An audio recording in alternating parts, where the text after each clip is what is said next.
Yo, how's it going? Planet X Radio, Planet Resistance Sunday. We have a extra very special guest today, John Hyams of Universal Soldier 3 The Regeneration and 4 The New Reckoning.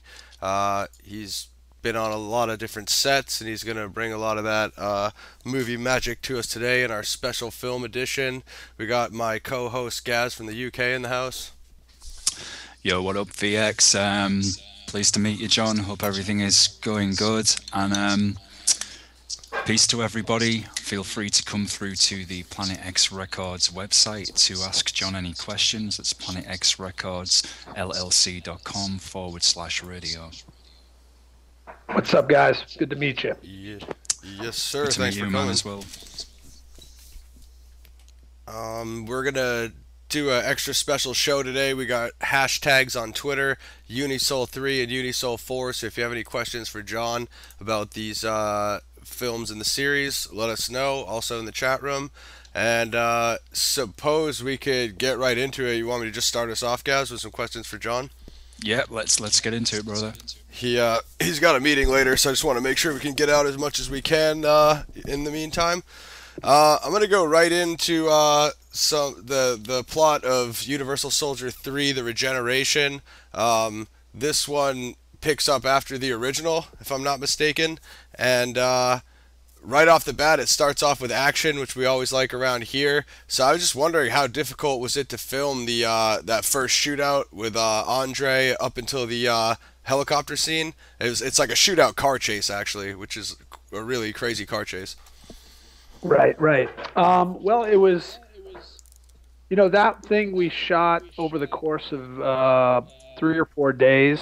One of the funny things you'll notice if you rewatch that scene is that at the very beginning of the scene, when they kind of exit the museum, it's snowing and everything is covered in snow. And then when they fly away in the helicopter, it's bright and sunny, and there's barely any snow on the ground at all. And actually, there is a little bit of snow on the ground, but we that's not even real snow. We added that just like fake snow, because over the course of filming the thing, we basically shot that sequence in every weather condition you could. It probably rained a little bit at one part. It snowed at the very beginning. The snow melted. So continuity-wise, it was a little bit of a struggle, but you do a lot of things in the color grading of those scenes to at least give it a consistent look and feel, and I think most people don't really pick up on that.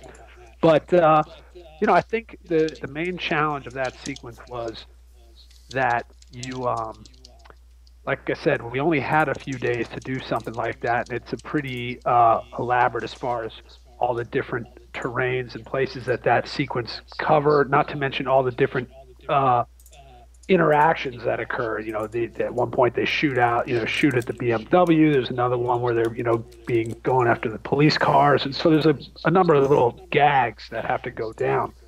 So the first consideration really was, how do we shoot this in a way that makes the most of our schedule and maybe gives the audience an interesting perspective on what's going on. And so the first thing I thought of was, let's kind of tell the whole thing from the perspective of the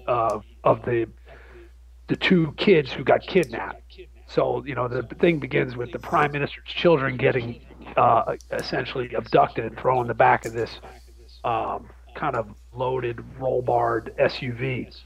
So we decided, rather than shooting it from every possible angle, meaning we're going to have cameras in the cop cars, we're going to have cameras on all the drivers, and we're going to have cameras on tripods as well as moving cameras. We're like, let's do this whole thing subjectively. So we pretty much are doing the whole thing from the perspective of the kids in the back, and so that's why we never actually even have a camera mounted on the front showing the drivers, because they weren't really important.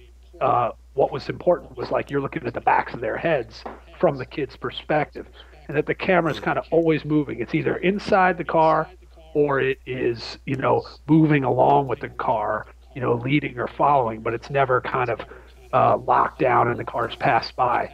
So that was sort of the name of the game for that sequence. And I think that's kind of my approach to a lot of action scenes in general is giving the audience a subjective perspective to what's going on, and by kind of deciding whose point of view is this particular sequence, whatever it is, whose point of view is this going to be from, and you kind of ask yourself that question going in, and that usually helps you decide or figure out what kind of coverage you need for it. Yeah, absolutely. I really like that sequence a lot, and it's always nice to get right into the action. I mean, that kind of serves a dual purpose because you have the plot elements, being established, but it's also established in a very extreme action scene. So if you're not watching closely, it's almost kind of difficult to follow to see, who gets shot and who gets through with the barricades and whatnot. And that also brings me to, how was Andrei selected for his role as Magnus? Did he seek out that role, or did you guys seek him out? Well, it's interesting. When we were doing Regeneration, which, again, Andrei appeared again in Day of Reckoning, but in Regeneration, at the time, the producers and the financiers of the movie knew that they wanted some MMA fighters in the movie. And so at the time,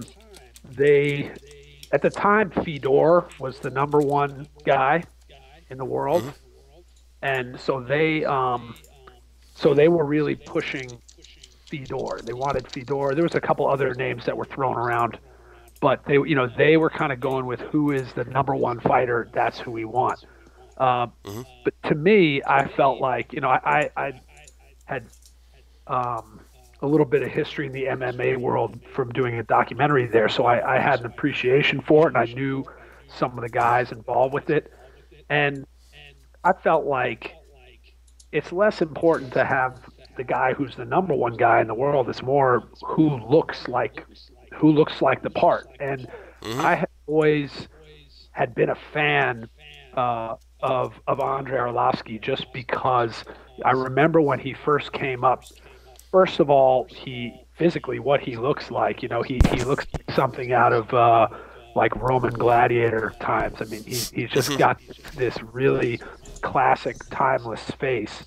And I remember also just the ferocity he brought to the ring. And so when I was talking to the producers, everyone kind of really wanted Fedor, and nothing against Fedor, but I really felt like Andrei was the perfect look for that role. I know that he didn't speak great English. He can speak English, but it's not that's not his first language. But I felt like this character didn't need to say a whole hell of a lot. He just needed to be the kind of guy you can put the camera on, and he's his face tells a story. And so we went with him without knowing. I didn't really know him as a person. I'd spoke to his manager a little bit. As it turned out, I really love the guy. He's a really good friend of mine.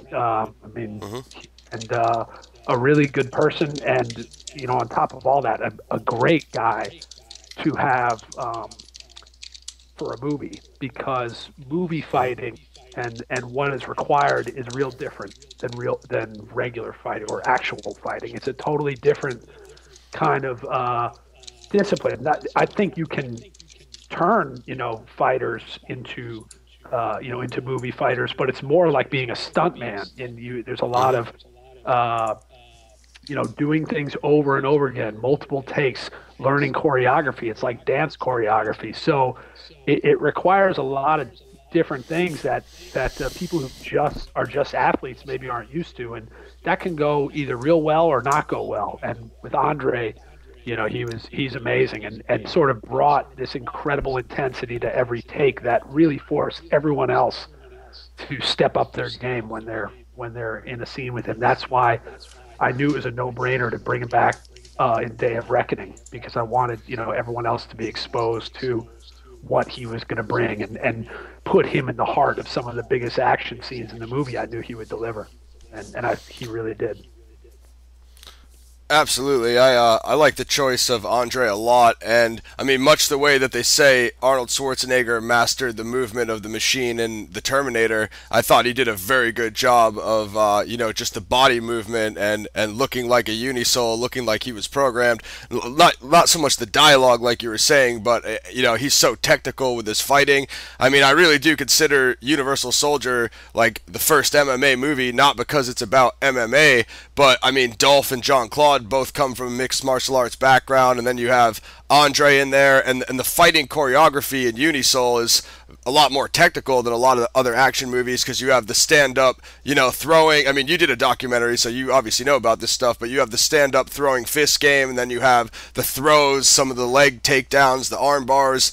You see all of that in the Unisoul choreography, and other movie fight scenes are just a lot of just completely unrealistic moves and not necessarily anything that you would actually see in the ring, which is like what I thought Andre brought to the table. Yeah, I mean that's definitely, and not only Andre, there was also Mike Pyle was in there, who's a pro fighter, does well. He's in the UFC, and that was a lot of that was Bobby Iliev, who was the fight choreographer on that movie. And yeah, on Regeneration, we definitely worked some kind of there was a degree of MMA stuff in there and some ground stuff. Where actually in Day of Reckoning, I think we had even less of kind of groundwork. I felt like in that one we wanted to have a bit of a different tone and have more of the fighting be real kind of stand-up fighting and or weaponry and whatnot. But yeah, Sure. that one was definitely, I think, what we were trying to.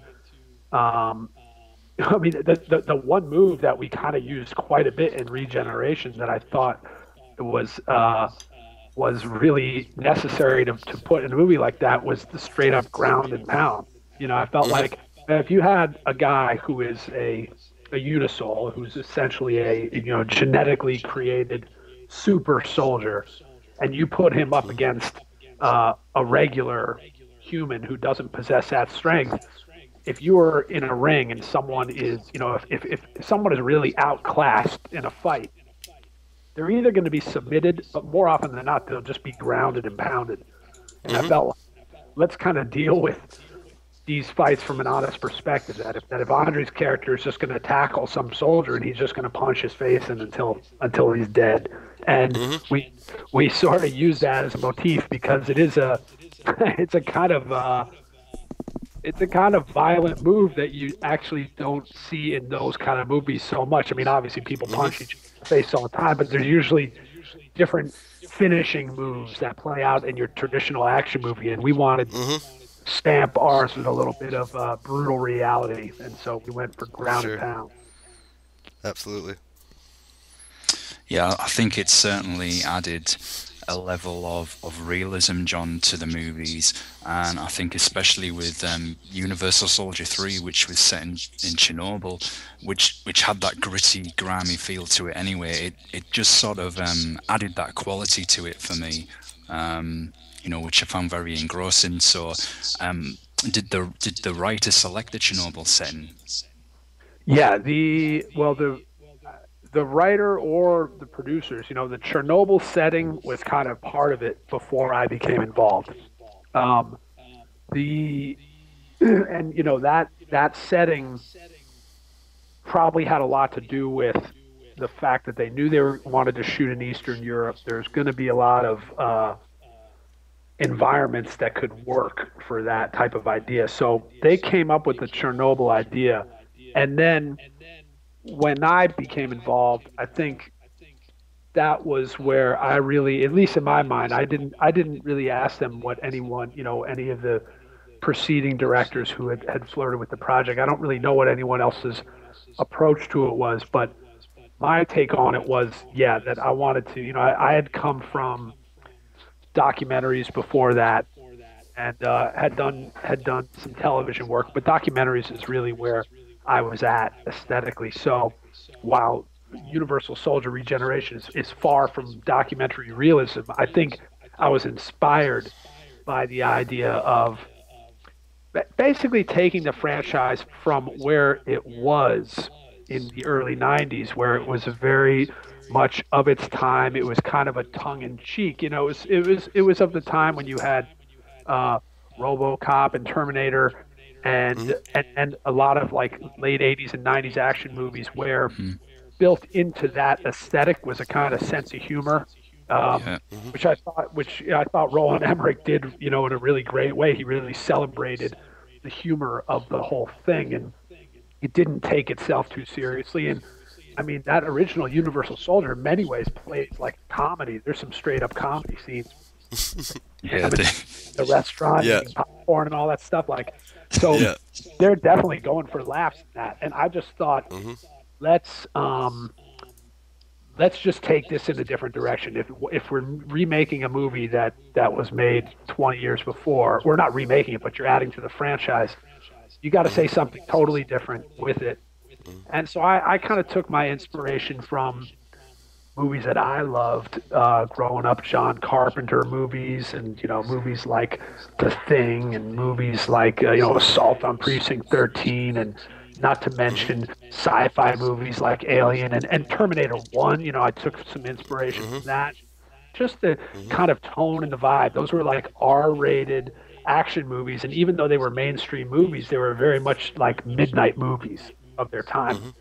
And so I said, let's take this whole concept, the whole mythology, everything involved with the world of Universal Soldier, and let's take it deadly seriously. Let's try to imagine how this plays out, and take the humor and all that out of it, and don't rely on any of that just because it seemed like an opportunity to tell a different kind of story. You're dealing with JeanClaude's character, Luke Dubrow, he's obviously an older guy than he was at the time. So let's use that. Let's embrace it. Let him be the kind of reluctant gunslinger, who's pulled back to fight. Let's make the whole thing kind of embrace the Frankenstein myth of it all, that the villains aren't necessarily these Eastern European separatist group. That's really just a device to get in the story. The real villain is the scientist playing God, and let's make the monsters, the creations, if you will, they're kind of the victims in the story, and that the whole idea that which I think is a kind of classic horror sci-fi concept, that you play God and create, that then the creations sort of turn on their master. And in this case, the idea was that they kind of woke these guys up and unfroze them to go deal with a problem that they had created, and that basically once that problem is solved, these guys who have been created to fight are just going to keep fighting, and that the third act of the movie is the creations, the inmates running the asylum, and they're basically, even though the war is over, they're still fighting, and they're going to decide. It's really not going to end until they basically plow through each other, and it becomes almost like a video game with different levels at the end. It's like a multiplayer game with one man is going to be left.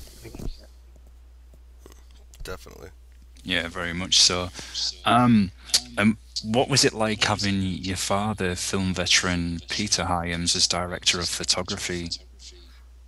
It was a great experience. I grew up working on my dad's movies for him in various capacities, whether it was just being like a PA or a runner or a grip, to eventually storyboarding scenes for him, to editing his films even recently. So I've worked for him lots of times, and I've got my whole film education from him and from working for him. So it was really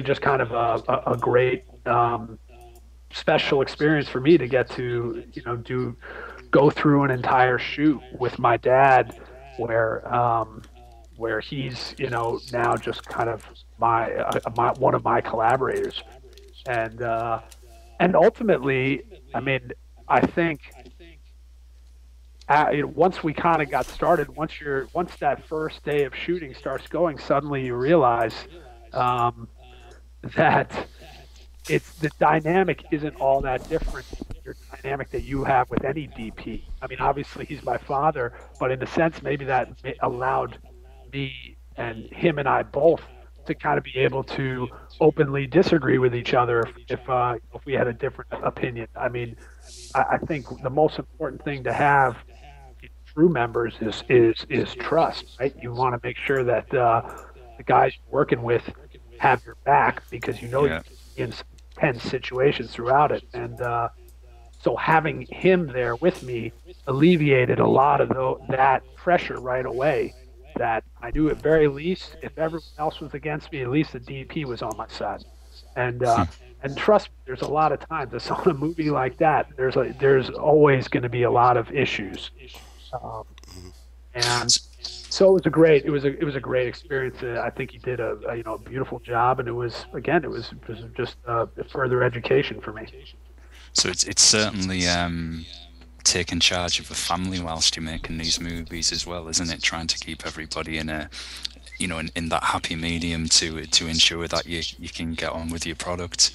So yes, yeah, I think that's exactly right. And it is, a film shoot is or a film crew, especially when you're on location, it becomes this kind of suspended, like, summer camp reality, where everyone's left their reality behind, and so it becomes this weird dysfunctional family. And inevitably there's always a point during the shoot. It can come rather early or it can come in the middle, where everyone starts, nerve starts to get frayed, and there starts to be bickering and fighting, or things start to get a little difficult. But inevitably by the end, everyone really pulls together, and it seems like every movie, good or bad, when you finish the shoot, it's this great victory that occurs, because the whole time you're really dealing with the pressure of the clock and the pressure of money, and everyone is responsible for their department. Everyone's afraid that they're going to go over budget, or that something is not going to work. One of their gags isn't going to work, or who knows what. Someone's going to get hurt.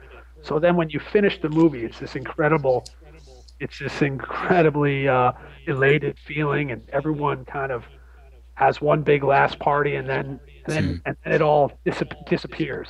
Then everyone goes to another movie, and you go home when you're sitting in the editing room, and now you're just looking at the footage, and you're like, holy shit, all those good times we had and all that stuff, it doesn't really matter now. Now my ass if this doesn't turn out well. So suddenly you get to that post-production stage, which is like the new life of the movie. It's like a movie, every movie has kind of 3 acts in the sense of preparation, production, and post-production.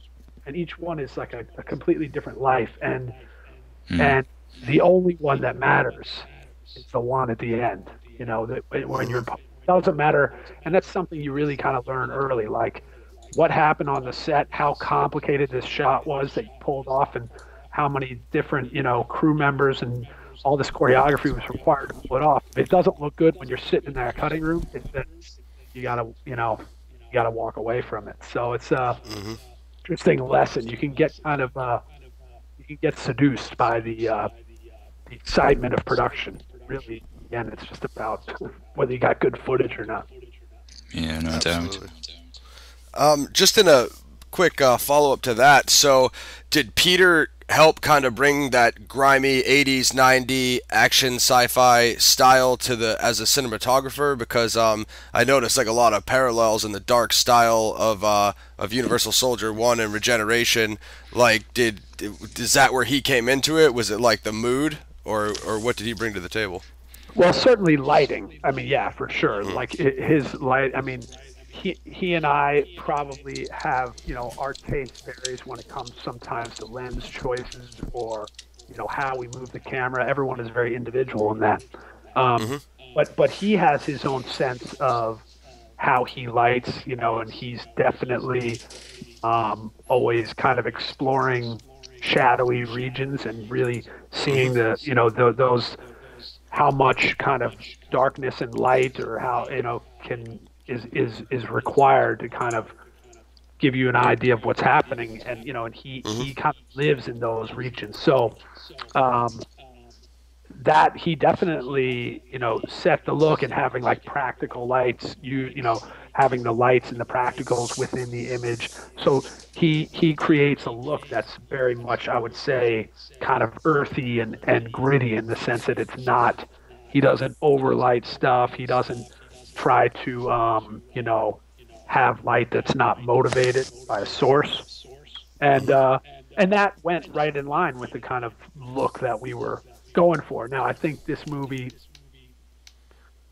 it differs from maybe how some of his movies look, because this one was a very desaturated look color-wise, very washed out color. But I thought that was important to go with the kind of winter Chernobyl aesthetic of this movie. In some ways it's almost like it's not a black and white movie, but it's a very monochromatic movie. Absolutely. So the other question I want to ask is, how difficult was the fight choreography? Because there's some big, like, almost Hong Kong action style falls, and a lot of walls are getting broken, windows are busted. So I mean, how is that difficult for all of that to come together? Does it require a lot of different shoots, or?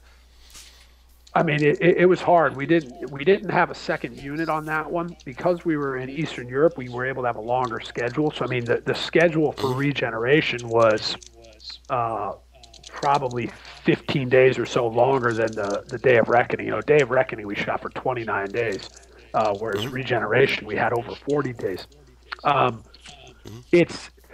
You kind of start out going into the shoot with a lot of ideas of what kind of gags you're going to do. But like, for instance, those wire gags, those Hong Kong things, the big drops and stuff like that. I mean, originally we had planned a lot more than what was there. And then you start to, as you're shooting, you start to eliminate the ones, because if you're doing one gag like that, that can eat up half your day easily. Just getting it right, rehearsing it, So we had to pick and choose what were the particular gags we were going to go with. And so we didn't do too much wire stuff, but we did a handful of it. I mean, I do have to say the Bulgarian stunt crew was amazing, and they're known for it, and they're kind of legendary as, I mean, there's obviously great stuntmen in America as well. And certainly the technology here is more sophisticated than the technology over there. But those guys were great athletes. They were balls to the wall, and they did. Yeah, I mean, there was Troy, who was JeanClaude stunt. Troyan Milanov is his name.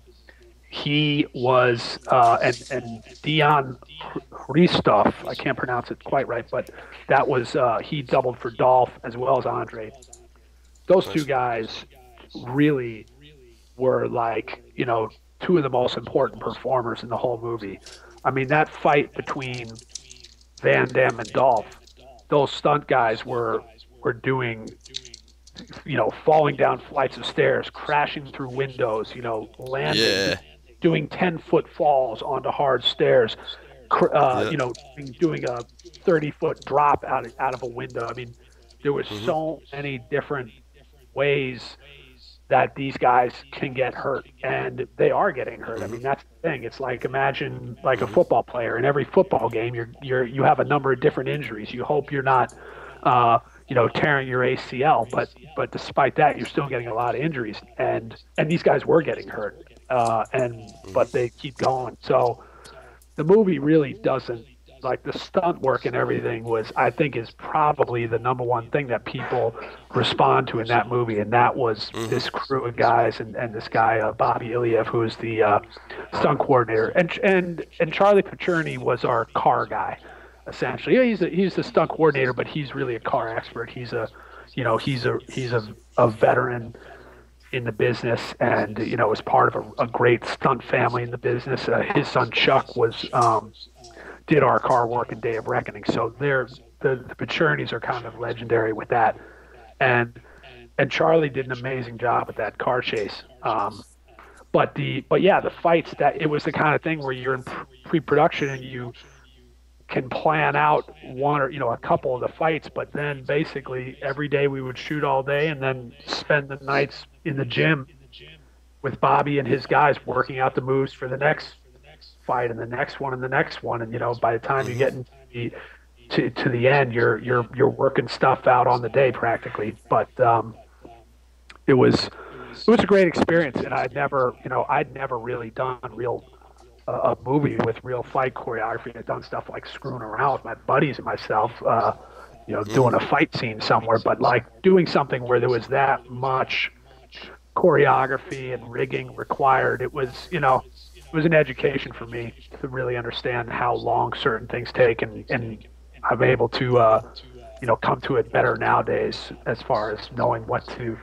eliminate, what to avoid, where to put your time and effort. Absolutely. I mean, in that JeanClaude Dolph fight, I mean, they go in that one sequence, they go down the stairs, through the wall, out the window. I mean, in most fights, you'd be lucky to see one of those gags. You guys were shooting 3 or 4 of them back to back, just within a few seconds of each other. So it was like that chaoticness of that fight is definitely comes across on screen. Yeah, and that was, I mean, and the worst part about that was that was our first week of shooting. Was that? Yeah, that's awesome. That's when you know you're making a real movie. Yeah, we had to out in like the first week, so it's like, and I was always begging them, like, we just move this to the 3rd week, and they wouldn't. So it was like, all right, trial by fire. Yeah, absolutely. So I want to talk a little bit more about the MMA display in Unisol 3 that we talked about. We got Andrei in there, another UFC fighter, obviously Dolph and JC, and you made the Smashing Machine before you came out onto the scene with the action films. So, obviously, was it like important to you to try to convey that new school style of the mixed martial arts into the fight scenes? Because, like I said, I mean, up until Unisol 3, I mean, they're doing it in every movie now because you guys set the standard, but this was like one of the first times, at least I saw, the real MMA combos and the holds and the throws and whatnot, mixed into the fight sequences. Yeah, well, I mean, I think, like you said, that was one thing that was important to me, if nothing else, was something that is what you see more in action these days, but in the 90s you certainly didn't, was like real combos, like, having quick combinations, having things that are fast moving versus like a couple of, back in the early 90s, it was more about, like the blood sport style was more about really kind of honing in on a particular blow and a particular move and really building around each one. And we wanted this to be much more kind of messy and quick. And yeah, I think without a doubt, I think my experience on the Smashing Machine forever changed the way I look at movie fighting. It doesn't mean, I mean, I've still done some fights since then that are stylized and not necessarily realistic fights. But I think what's important to me is that, and spending my time around real fights and, in the MMA world, is that every blow, every move, there has to be like consequences to it, and you want to show those consequences. You don't want like someone to get punched in the face 10 times and you don't see a mark, or like I really hate in movies where like these really violent things occur, but they don't really see see the results of it. And so that was kind of the rule of thumb in that movie. And I think Day of Reckoning, we took that a lot further, which was like every single blow, every moment needs to be, there has to be evidence of it, so that there's always consequences to every physical act. So, I mean, that's what I get from MMA, because ultimately it's still a movie, and it's a sci-fi movie, and you're dealing with kind of heightened reality. So it's not so much that the fights need to look like an MMA match. It just needs to look like something where you're feeling the impact of the blows, and that a lot of has to do with the sound too, and the music, and where we put the music, and how little music we use sometimes, so that you're not letting You don't have some just kind of pounding orchestral track obliterating what's going on when a fight, because when I did the Smash Machine, those fights were in Japan. And the interesting thing about Japan, if you've ever watched like Pride Fighting Championships, or if you've ever been there and watched a fight, the crowd is dead silent during the fight.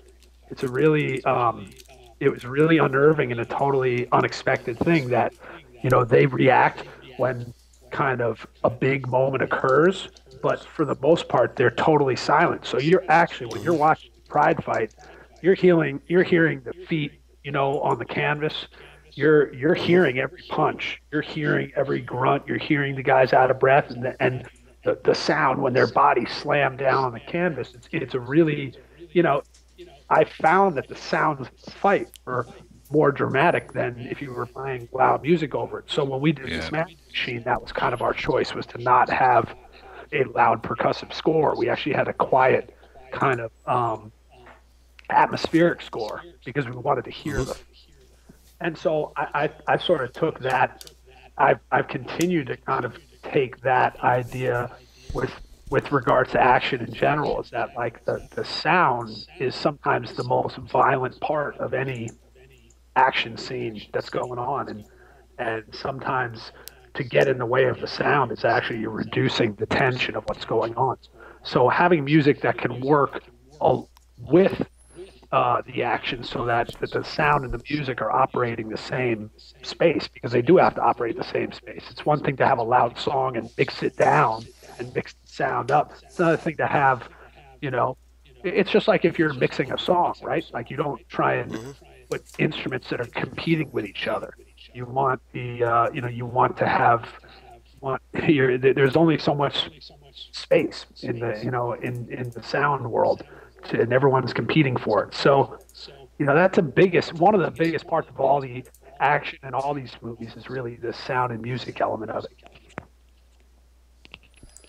Yeah, definitely. I think, like I said, that approach you took with just having this ultra brutal, realistic combat that was displayed. I mean, particularly the part where Andrei takes out a platoon with a pistol and punch combos. It, like as you said, because there wasn't a score that was taking away your attention away from the action, it really did bring it home to me when I was watching the movie. I was like, wow, here's this, like you said, this genetically trained super soldier who's just mercilessly gone through a lot of guys. It's funny when you were talking about, when my co-host VX was saying, that Universal Soldier 3 was one of the first movies to use this MMA style. It did remind me a lot in parts of a movie that Donnie Yen had made in Hong Kong called Flashpoint. Oh yeah, and that's one of my favorite movies because he took the same approach as what you did with the Universal Soldier films, is displaying many different fighting styles, and it's more gritty and realistic. There's not guys spending like 20 years in the air before they've even hit the ground. I know what you're talking about, and you're right. And that's I think that that's another good point you're making, which is that you always have the kung fu movie genre that you always have to keep in mind when you're doing a fight movie, because that's sort of the essence of the fight movie genre is kung fu. And there is a whole element of those movies which is about a very complex choreographed dance, and it can be very beautiful, and it's really, in many ways, those fights aren't about the consequences of the violence in the way I'm talking about it, but that's cool. I mean, they're great in the just kind of physical ballet of it all. But talking about that Donnie Yen and Flashpoint, and to kind of say, all right, well, I'm not trying to make like a Jet Li movie here, or Jackie Chan, or whatever it might be, or Crouching Tiger, Hidden Dragon, like that. There's a place for all that, and I love it. But I couldn't outdo what they were doing with wire work and that kind of stuff. So we had just kind of good, straightforward brutality is what we were going to go with. Just have the violence have impact rather than just be kind of a ballet. And I think I think as you talk about that particular movie, and then like I say, there's a place for all of it. And so and who knows, maybe I'll do a movie one day that does go that style. But right now, it seems to be my interest in action and in fight scenes or whatever it might be, is to kind of ground them in something, especially if you're dealing with these worlds that are hard to. It requires quite a suspension of disbelief in a movie like Universal Soldier. There's a lot of things that you have to kind of take for granted that are far out kind of sci-fi concepts. But if you can have some believable kind of impact in, for example, there's a scene in Day of Reckoning where couple guys are having a fight with an axe, and it's your hero of the movie is fighting against an antagonist and suddenly gets his fingers chopped off. I thought that's kind of a good moment to introduce to the audience, because usually your hero doesn't get his fingers chopped off. They usually hang onto their extremities. And so if you introduce a moment like that, then it wakes up the audience, and at least it forces them to pay attention for a minute. It makes the villain of the movie even more terrifying to the audience as well when you do that, because, as you rightly said, the hero hasn't got through it with I've just got a little scratch. This guy really is a dangerous threat to him, and it's like, how is he going to survive? How is he going to combat that threat? That's right. It's certainly had that, and it's why recently with movies and TV series I've started to prefer that more that realistic style that you used, even with elements of the recent Spartacus TV series, because I feel they showed the ancient world in Rome. We were talking about MMA fighters as like Roman gladiators. The sword fights aren't a bit, they aren't too flashy, the brutal and bloody as they were at that time. If someone's getting hit with a sword on the leg, they're going to get a serious injury. So I certainly think it just brings it home more to the viewer, and I think it worked wonderfully, and especially with that sci-fi element, as we've been mentioning, it just makes those genetically engineered soldiers just even more menacing to me. Right. It's like you talk about that. Like I remember, like Braveheart. That was the best thing about Braveheart. Yeah. You'd never seen like that type of fighting so brutal and so real. To me, it made the whole thing really. Definitely. If we could just bounce back to the Regeneration shot list real quick, I just kind of want to take us back a little bit to when Magnus fights the Unisouls. Now, Magnus is the NGU, the Next Generation Unisoul, so he has like new abilities from the older ones, so like Regeneration, I guess, improved fighting style and whatnot. And he just totally tears those guys apart, and then the last one he fights, he punches the camera off his face, and then he just grounds and pounds him like John was saying earlier, and punches his face in. But after that, he survives the bomb blast. So I'm trying to figure out, is that part of his new ability? Is as an NGU, he's just like bomb-proof as well? If you watch the end of the movie, like the team is in, the team with hazmat suits is in there, and they're like taking body parts and putting them in, putting them in containers. So clearly they had some DNA, and once you're dealing with the cloning world, which is what my entries into Universal Soldier have gone down the cloning direction rather than just animating the deceased. We kind of decided that we're going to move on from that. So Yeah, man, you can just make a new Magnus. He was the NGU, and now you turn him into Hell a yeah. cell, plumber named Magnus, and you activate Yeah. it. Oh man, I wish you didn't say plumber right there, because I had an awesome plumber question for you later when we do New Reckoning. But it's alright. I'm gonna ask it anyway because Magnus is like awesome, man. Yeah, he's my favorite too. Fuck yeah, dude, he's the shit. I love when he grows the beard too. He looks super apocalyptic and like futuristic, grimy, you know. Yeah, totally. So talking generation, then were JC and Dolph excited to reprise their iconic roles from the first film? Well, I think that they ultimately, to be honest with you, it's always like with those guys, there's a lot of decisions that go into why they do a particular movie, and it's money is always going to be an important part of it, and the commitment is going to be a part of it, because when they do a movie like that, it's actually it is a bit of a commitment as far as all the choreography they got to learn and all that stuff. So I had a good experience with both those guys, and have had a good relationship with both JeanClaude and Dolph. So it made doing the Day of Reckoning, certainly they were pretty game for it. But when I came up with Day of Reckoning, I mean, that was quite a departure from the type of movie it was, the whole vibe of the movie. It's real different than the other ones.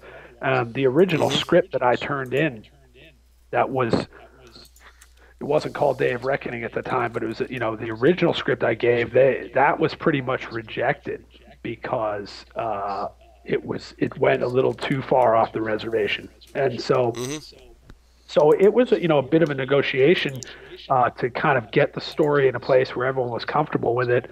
And of course with JeanClaude, I mean, it's a real different scenario for him because he's not even the protagonist of the movie, and that was just, again, I thought it was, if I was going to do another one of those movies, I wanted to come at it from a different perspective. We finished Regeneration with Luke Dubrow essentially escaping the clutches of the government.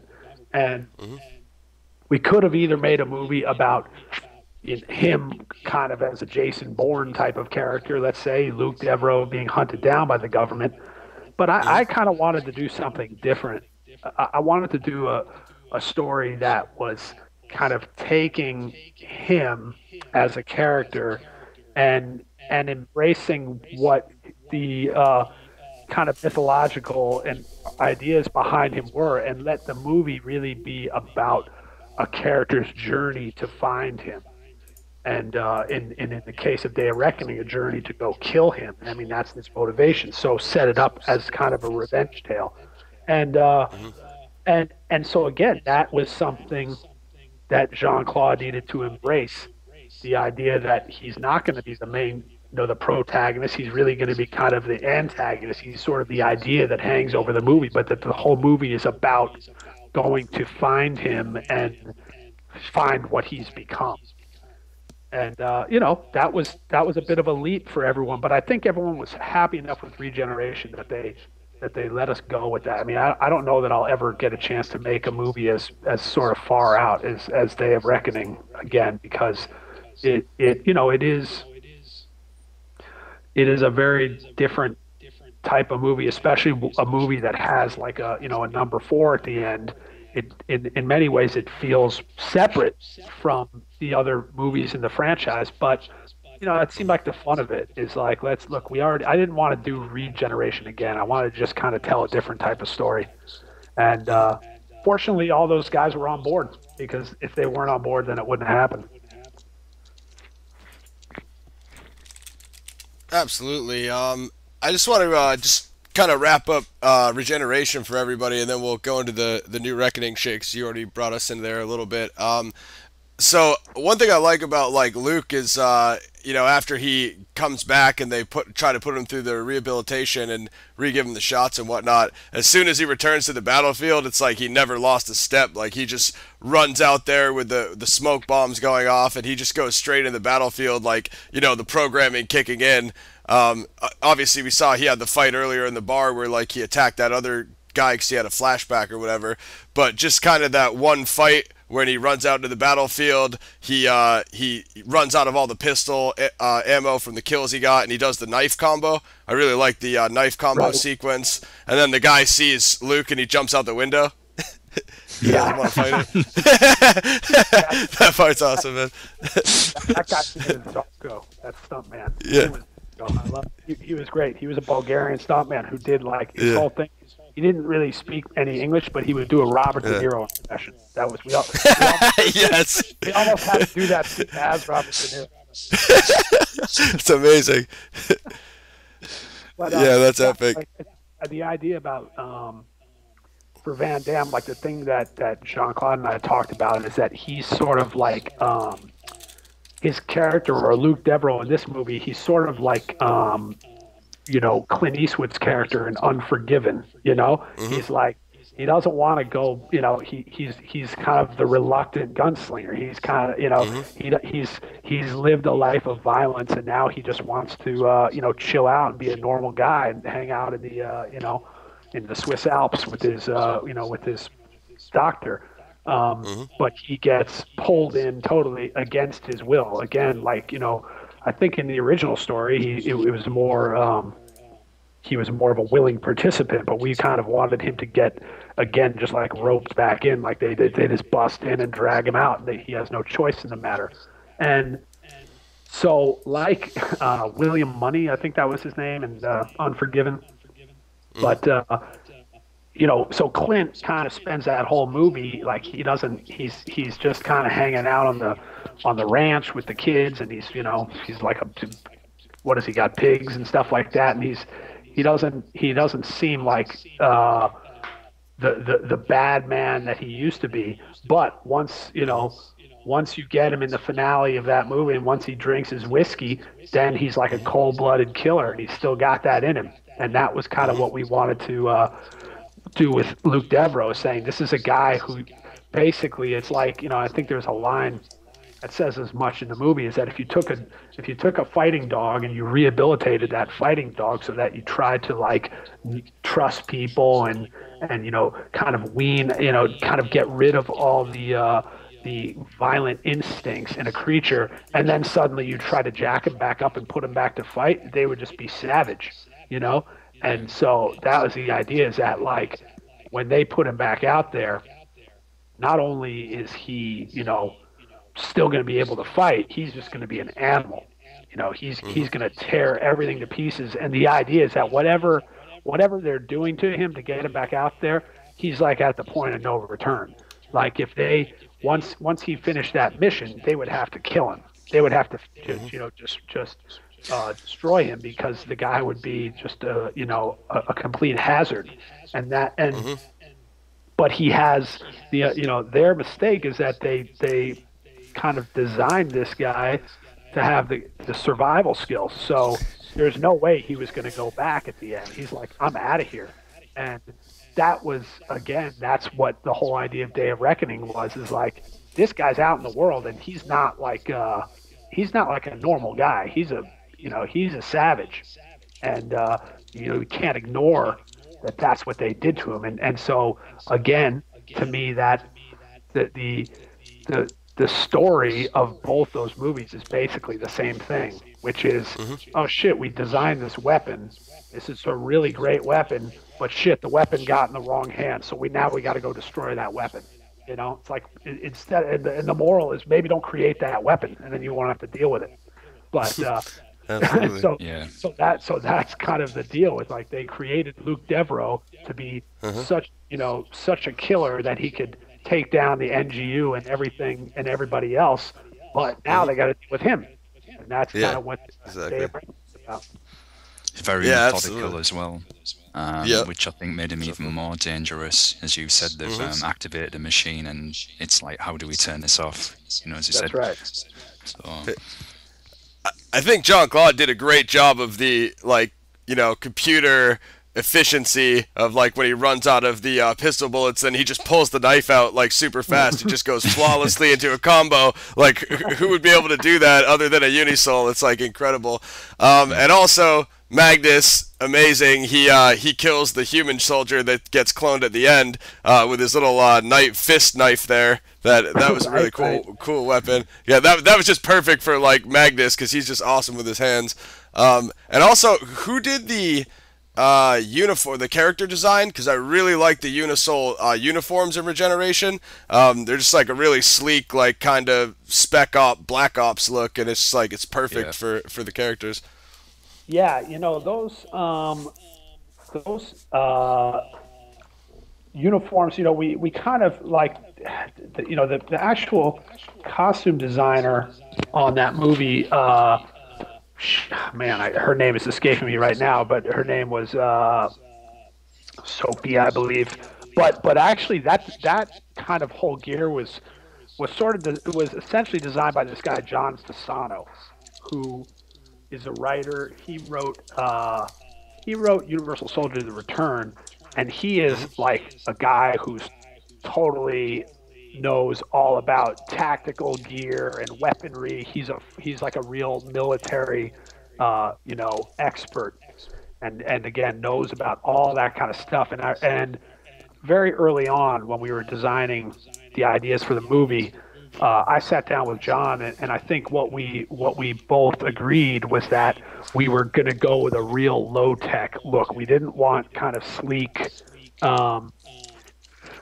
We even wanted the eyepieces, and we knew we were going to keep the eyepieces, but we wanted to make those like kind of just bolted to the dude's head, like make it all look real functional, and again just kind of more gritty tactical wear rather than futuristic kind of machine wear. So in a certain ways, we actually became more lo-fi looking than even the original Universal Soldier. But I think that was just part of the gritty aesthetic of the movie. Definitely. Was like let's just root all this stuff in actual tactical wear, and then we'll kind of adjust how those particular items look. But yeah, kind of keeping it all in that same vein. But yeah, that was John Fasano was the guy who came up with really all those ideas. Awesome. Do the Universal Soldiers remember the past memories as well? Well, I mean, that's always like the big question of the whole series, right? That's what the nature of memory, and and what, like, I think we tried to even take that further in Regeneration, of course, because Dolph's character is essentially a clone of Andrew Scott, right? He's a clone. He's just born. So that was the idea of, that we wanted to deal with in Regeneration, is what would happen if you were born a grown man, but you didn't have any memories at all, right? Because you're basically, what are we? We are essentially, our history, our personality is the sum of our memories. So if you took a guy who is designed for something, he's bred like the way an attack dog is bred. He's bred for violence, for killing, but he has no history. But then if you take that, I mean, this is like a concept that goes back to like Swamp Thing, right? Like memory, RNA. The whole idea, like, is memory something that actually exists on a molecular level? Is it possible? And obviously, with that character, with Dolph's character, we're saying yes. We're saying that this guy was born. I mean, Andrew Scott in the let's say in the mythology of Universal Soldier, he's the guy that doesn't quite work right? Yeah, exactly. He's the guy where everything worked out except this guy was kind of. Yep. And so if he's that character, then and he's the secret weapon of the scientist, well, he was, he's perfectly set up. He's going to be his guard dog. But what happens, we kind of play out that moment where he's staring at his fractured reflection on the ground after he's just killed the commander. And he, for lack of a better term, he suffers an existential crisis where at that moment, somewhere in him, he is not only whether he's reacting to some memories that go back to his molecular past.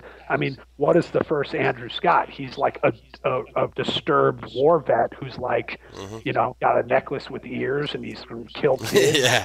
Really fucked up in Vietnam. So, Yeah, definitely. So if you keep cloning that guy, you know, there's you may get some of the bad parts too. And Oh yeah.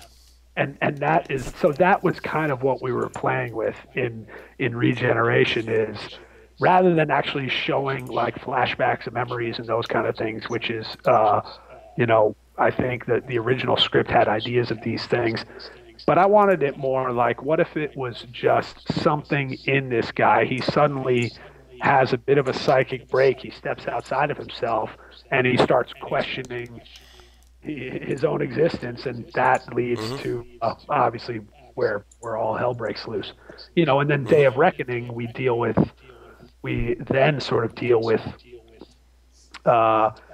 artificial memories and the subject. I mean, the whole idea is like creating the perfect human weapon, right? That's always the idea behind these movies, is like, and what you always learn is that, like, if you try to create a being that is completely obedient, right, that cannot think for itself, that totally follows orders, well, at a certain point, that sort of works against what is essential to being a human, right? That being a human is not just, you know, we have an individual streak in us where we feel like we take part in our own destiny. So the concept of Day of Reckoning was, well, how would you create the perfect soldier, the perfect weapon? And our idea was the way you do that is to create someone who thinks that they're acting out of their own free will, that they're motivated by personal reasons, not by following orders. But in essence, what they're doing is following orders. So that was the whole question that we aimed to answer with that story. Yeah, definitely. There's a scene where JC's fighting Dolph. You know, they fall down the stairs, smash through the wall, then fall out of a window. A very memorable scene. I'm just curious, how long did it take to film that particular aspect? Yeah, well, that whole fight, again, it was the first week of shooting, and I believe it was. It's a pretty quick fight, actually, but I think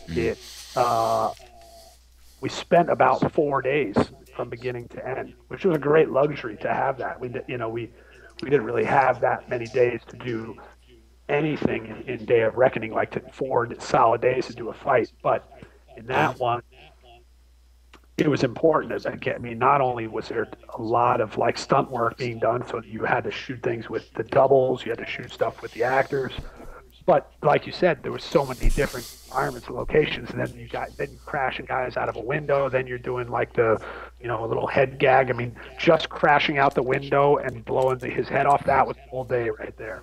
That did have that aspect of humour to it, just in that little one scene as well. You know, it's like, I've forgotten what I wanted to ask you. Yeah, give me a minute next, boom. Yeah, that's true. There's certain parts you can't avoid the humor. Yeah. It was just, it was, I mean, that seemed like the perfect answer to the existential question. A pipe through a head and a shotgun to the face. What was I going to say? Now, Andrew has limited dialogue in this one, which I thought made him appear more insane, if possible, than he was in the last installments, which anyone who knows Dolph's acting, you know, he really outdid himself there. But we want to know is, how are you guys able to do the pipe through the head gag? Because that just, it looked awesome, and it looked totally realistic. Yeah, I mean, it's just old school, you know, it's all like, you know, real movie magic. Just goofy practical effects. I mean, literally, it's like you know, I mean, if you watch it frame by frame, it's a series of shots that are quickly put together. There's no CGI or anything. It was just, it was like, you know, we had like a retractable pipe that we would kind of shoot and and speed it up, and then we had like one fixed to his head, and so it was just a series of quick little shots and things going in reverse, stuff like that. Yeah, so that one is all just a bunch of little inserts that make them up. But to me, I think the sound, it's like the doink sound of the thing going is what really sells it. That's awesome. Well, since you're the man behind the curtain, can you tell us what Andrew remembered that he was going to tell Luke, or is that part of the Unisoul mythos secret? It seemed like he remembered him. Well, the truth is, like, I mean, on one hand, like, that's the point is that we were never going to know. But I think, like, exactly, yeah. But I think, like, getting down to it, I think this was really the concept, which is. And it was really our one homage to the original film, and we wanted to kind of tie it into the original one somehow. So if you think about the setup of when Luke walks in there, there's Andrew Scott, he's standing there, and there's two kids cowering in the corner. And in many ways, it really mirrors the first scene of the original movie, right? Whereas Dolph is there, and Luke comes upon him, and that's where they both shoot each other, right? So, so the idea is that that you were talking about memory RNA, and like, does your DNA have memory, or do you have molecular memory? Basically, Andrew Scott was having like a deja vu at that. Having a deja vu of his of being a nom with Luke. Absolutely. So he's trying to articulate the feeling of deja vu. Like, I feel like we've been here before, but done this before. Can't put my finger on it. Yeah, exactly. So Luke kills Scott. Then he takes the needle shot, and then he fights the NGU right after he fought Scott, which is like crazy. It says that Luke is obviously a badass, despite being one of the original Unisouls. Like we were saying, he's gone up against like all the new generations, and the Luke Magnus fight is absolutely epic. Andrei survives the pole stab. They do the 2 long falls off the reactors, which I'm guessing that's the stunt team that did those, because those falls were like, they looked huge on screen, man. Yeah, those were on like a descender cable. That was like an 80-foot fall. Wow. Hell yeah. Crazy.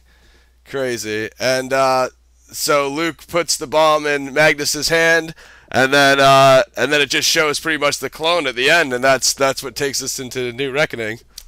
Yeah, that was, I felt like, Andrei's got the bomb in his hand. That was the other part that, I mean, I guess that's slightly comedic. I felt like that was like his Wile E. Coyote moment, where he the bomb goes to 0 and you just get his, that sad look on his face before he blows up. So I always laugh whenever I see that. But yeah, hell yeah. Awesome stuff. But yeah, it's super cool that Dolph only filmed for 5 days and JC filmed for 20 days. So was there anything like you noticed in like their different style of acting that was like affected in those times, or? I mean, they're like, they're completely different. Dolph is, I mean, in a nutshell, Dolph is like super. He's super prepared. He's really, he's kind of all business. Whereas, but he's a cool guy, and he comes to to do the job. And he's really interested, and he likes, obviously, as you said, he likes the big kind of showy monologues. He likes to have lines and chew over the lines and figure them out and deliver them. And so that's why it's always about kind of giving him, I like to kind of give him that stuff to do. Whereas JeanClaude is he's a much more like about. He's a really emotional guy, actually, and JeanClaude, I think, conveys a lot just with whether he's talking or not talking, and the roles that he played, and as the version of Luke Dubrow that we had in these, that was really about a guy conveying a lot by not saying much. Just his face really kind of tells a story, and JeanClaude likes to bring that emotion and that intensity. He's like really, I mean, it's kind of interesting. Having worked with him a couple of times now, is that, look, there's a million guys out there. No, I'm not going to say a million. There's a number of guys who can do impressive action moves in movies. I mean, there's let's be real. You can count on two hands the number of action stars in the world, whether it's Schwarzenegger, Bruce Willis, whatever it is. There's hundreds of stuntmen that can do better stuff than any of them could dream of doing. What makes those guys action stars is their ability to kind of convey and translate emotion and translate peril and translate, the pain and all this kind of stuff that they're able to, really do. So yeah, JeanClaude came into the entertainment world being a guy who could do the splits and do high kicks. But to me, that's really not what is most interesting about him. To me, actually, as an actor and as a presence, that's what I find interesting about him. And I really wanted to make that the focus of what he's all about. I'm sure he's gonna do kicks and all that stuff, and he can do the kicks. But to me, a lot of guys can do kicks. He actually has he has a presence, whatever it might be. Whether he's doing a Volvo ad, he's doing the splits in a Volvo ad. Seriously, he's captivating. He's a captivating dude. It's his face that's absolutely captivating. Absolutely. CBD, you really get a sense of that. Have you seen Great movie. Have you seen JeanClaude's Cool's beer commercials as well? The Coors Light one. Yeah. Those are hilarious. He's actually a really funny dude too. I mean, he has hilarious a sense of humor. He's a hilarious guy. I mean, someone will use him well in a comedy someday because he's a really funny dude. And he's he's like kooky in a really good way too. He's just, I feel like what he represents now, or kind of his energy on screen, is real different than what it was in the early 90s. He was kind of the fresh-faced kid, and he was like this, good-looking young dude who was really athletic. But I feel like the whole thing that he puts out there as a performer now is actually more interesting to me, because he kind of has this world-weary look about him. You kind of look at his face, and his face tells a story. Like, this guy is been through some things, and it shows, and he's not afraid. He doesn't try to hide it. He actually really wears his heart on his sleeve. I mean, that's the kind of person he is, and I think that's the kind of actor he is these days. And so I actually think he's kind of he's a much more interesting actor than anyone really would give him credit for, because he's always thought of in a specific genre. He always comes across to me as very modest. I watched his documentary that was on TV where he was talking about what he's gone through as a person. Seen him interviewed quite a few times, and like I said, he always comes across as a very sincere, modest, open guy, and I think that's why a lot of people respect him. So I think what you're saying about that emotion that he can convey in his acting, because this is going to sound a bit cliche, but because he is real, he really is real. And I agree. He wears his heart on his sleeve. He's not afraid to, like you said, I think, are you talking about the BBC thing or something that he did? Yeah. I mean, he's not afraid to go out there and talk about, well, like I say, that movie JCVD that he did that I thought was that was great, and a great performance, and that was much him. In many ways, it was sort of a self-parody, but when you watch the movie, it was incredibly honest the way he was portraying himself, and you knew all that emotion was coming from a real place. And I think that makes him interesting in a way that he never was before. Definitely. Definitely. I just want to bring Andrei into the equation one more time, just because his Magnus role was the most epic thing ever. Did he have any previous weapons training before going on set at Regeneration? Because the way he's just nonchalantly unloading an AK at 10 people, it's like he doesn't even move a muscle in his face. He doesn't blink. It's just it's perfect. I'm like, is this guy a real Unisoul? I just think that's how they raise young children in Belarus. They just give them. the Chernobyl backdrop and the whole Russian theme. I'm like, this guy is like, he's like Ivan Drago 2.0, you know, like. Yeah, I think it's probably pretty familiar to him. Yeah, dude, I would agree. I'm just gonna let Gaz take over with some personal questions on, you know, your personal preferences of films and whatnot, and then we'll come into the new reckoning shortly. Okay, cool, sounds good. Yeah, I was just wondering, John, what are your favorite movies that have been released recently, and what's your favorite movie of all time? Oh, let's see. All right. Well, recently, you know, I admittedly this year, and I have an infant daughter and another one on the way, so I haven't gotten out to the movies in the last year as much as I normally do because I normally see everything. This year, you know, of the big budget movies, you know, the big, you know, extravaganzas, I really liked Man of Steel. I thought Man of Steel was really impressive.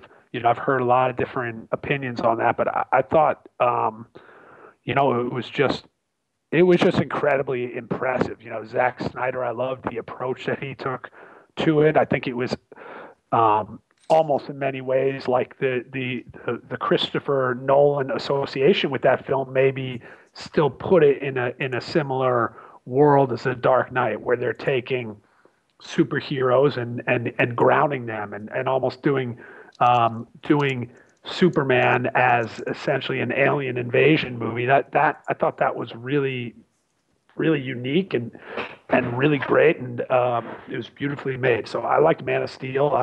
I loved Gravity. I think Alfonso Cuarón is probably, you know, my favorite filmmaker, my top 3 favorite filmmakers. You know, Children of Men is one of my favorite movies ever made. It's a great movie. And I think I think Gravity is really amazing piece of work. It's really one of the most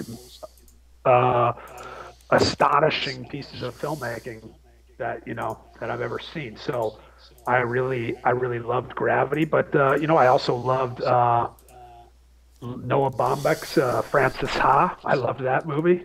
Thought that was great. I liked The Kings of Summer. You see that one? No, I haven't seen that one I yet. like that too. That was a great movie. Trying to think of recent stuff that came out.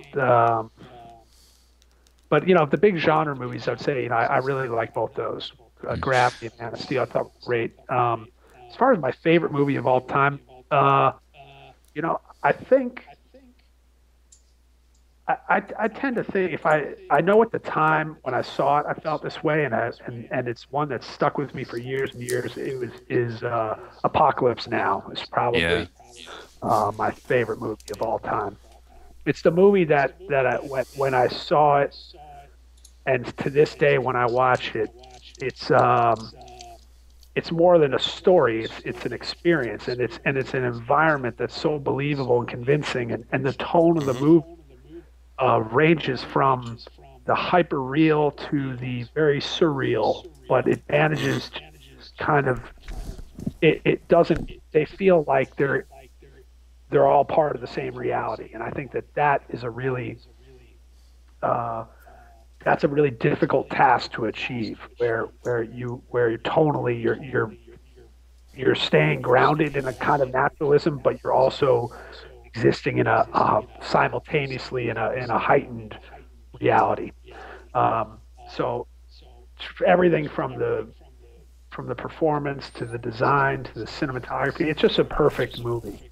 It shows you what film can be, and it's really also the kind of film that really will never be made again, because in the post CGI world, you just don't.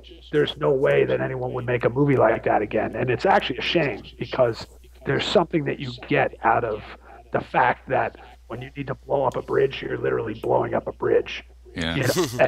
and the way they did that movie, it was like something, you know, somehow the making of the movie and the movie were just these kind of parallel narratives, and so it's really just an inspiring thing. But then another movie that I'd say is really up there for me, as in a movie that I've probably seen more times than any other movie, is Goodfellas. I think Goodfellas is really in my top two or three favorite movies, best movies ever made. It's just, you know, it breaks every rule of filmmaking, as in how, you know, its use of narration, it's the type of storytelling that they do, what type of characters we can get behind as an audience. When you're here and, you know, in Hollywood, and you're, you know, trying to pitch movies, and every single studio executive that reads the script, you could have a guy who, like, you know, if he's not like saving kittens, they're like, well, this character is not very sympathetic. And they're like, let's think about that movie. I mean, the one thing that Henry Hill had going for him is, I guess he didn't actually kill anyone, so that made him sympathetic. But dude, that's for sure. But he's just dealing drugs. Playing drugs and guys.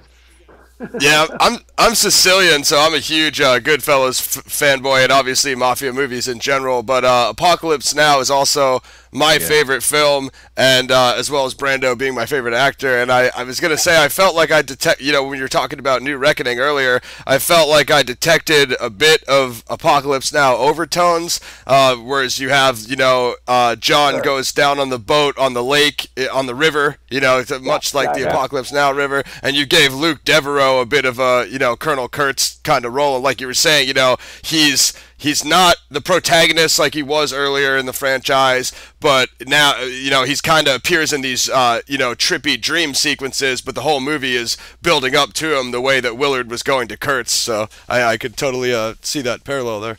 Yeah, definitely. I mean, it's kind of funny, because when we started the idea of the movie, it was just sort of a loose thematic parallel, like, you know, this is going to be about, you know, Devereaux will be our Colonel Kurtz, you know, and John will be our Willard. It's going to be a journey story about a guy going to find a guy and go kill a guy, and that's, you know, what there's no better model than Apocalypse Now for that, where Kurtz just kind of hangs over the whole movie. Even though you don't see Brando till the end, you've been thinking about him the whole time, and that's what I wanted to do with it. And then, you know, the fact that we were shooting it in Louisiana, and the fact that it's like we were trying to create this kind of underground mole people militia cult, and then, okay, we're in Louisiana, there's a river, he's gonna have to take the river, and then it was like, you know, and then I kind of ran into the thing of like, what kind of hair is Luke Devereaux going to have? Well, he can't have like a normal haircut, right? I mean, he's really, we need a haircut that kind of shows that this guy has gone to a different place, so that we take one look at him and we know this guy is not the guy that we knew before. And so the fact that we're dealing with all the war paint, and that these guys had really just kind of gone native down there, and then we shave his head, and we're like, well, look, I mean, this is a Universal Soldier movie, so no one's really gonna no one's ever really gonna confuse it with Apocalypse Now, so I don't have to worry about that too much. We'll just call it like we'll just go with the idea that at this point, Apocalypse Now is almost like an archetype. It's a genre, whereas in the past you would say Heart of Darkness, right? Like John is traveling to his Heart of Darkness, but like Apocalypse Now is essentially supplanted Heart of Darkness, I think, in our culture. That's I agree. That's what everyone thinks about. Going to find Colonel Kurtz, going to find the guy who basically has gone rogue, you know, whatever. It could be Charles Manson, it's someone, or it could be David Koresh. It's like the modern day idea of someone who has decided to step outside of society and its reality and create his own reality. And so Definitely. so then, like, we couldn't really avoid those ideas, and we just decided to completely embrace it. Stylistically, I actually think the movie's quite different. I think stylistically, the movie is much more like kind of a Cronenberg type of vibe, or something. Or some people have even said David Lynch. You know, love to hear that. I love Lynch, but it's so I think totally it's different, but we certainly go with some of the iconography of that. There's one particular scene in Day of Reckoning that really I feel has a little bit of that Lynch sort of Cronenberg feel to it, and that's Andrei's JeanClaude vision, the dream. Where people are seeing JeanClaude. I'm just curious, how did you shoot that particular scene? The dream sequence. The one in the brothel there. Yeah. So I think that was a combination of using some green, like JeanClaude was a green screen element. We didn't want to put him actually there. We kind of wanted him to be, we wanted to do him in front of a green screen. So he was sort of this separate element. And the idea was that the idea of these hallucinations that they have is that I was trying to think of how do we, the whole movie and the whole story and the whole genre in general, it down to its essence is about mind control, right? I mean, that's what Universal Soldier is about, controlling other people's minds. And in this one, we're dealing with almost like Manchurian Candidate, like controlling people's minds when they're not even aware they're being controlled. So we tried to come up with what is going to be the visual representation of someone falling under a hypnosis, where their mind is suddenly turns over to another entity. And the idea with like Magnus is that he was never in control of his mind from the first place. The government was essentially controlling his mind, and now JeanClaude and Dolph, they're sort of liberating his mind. But the only downside is that, like I say, this guy is like a dog who's been bred to do nothing but kill. So liberation, if he gets to think on his own, what does that lead to? As we show in that Bravo, trying to show, all right, well, this is a representation of these guys in their liberated state. They're basically dogs.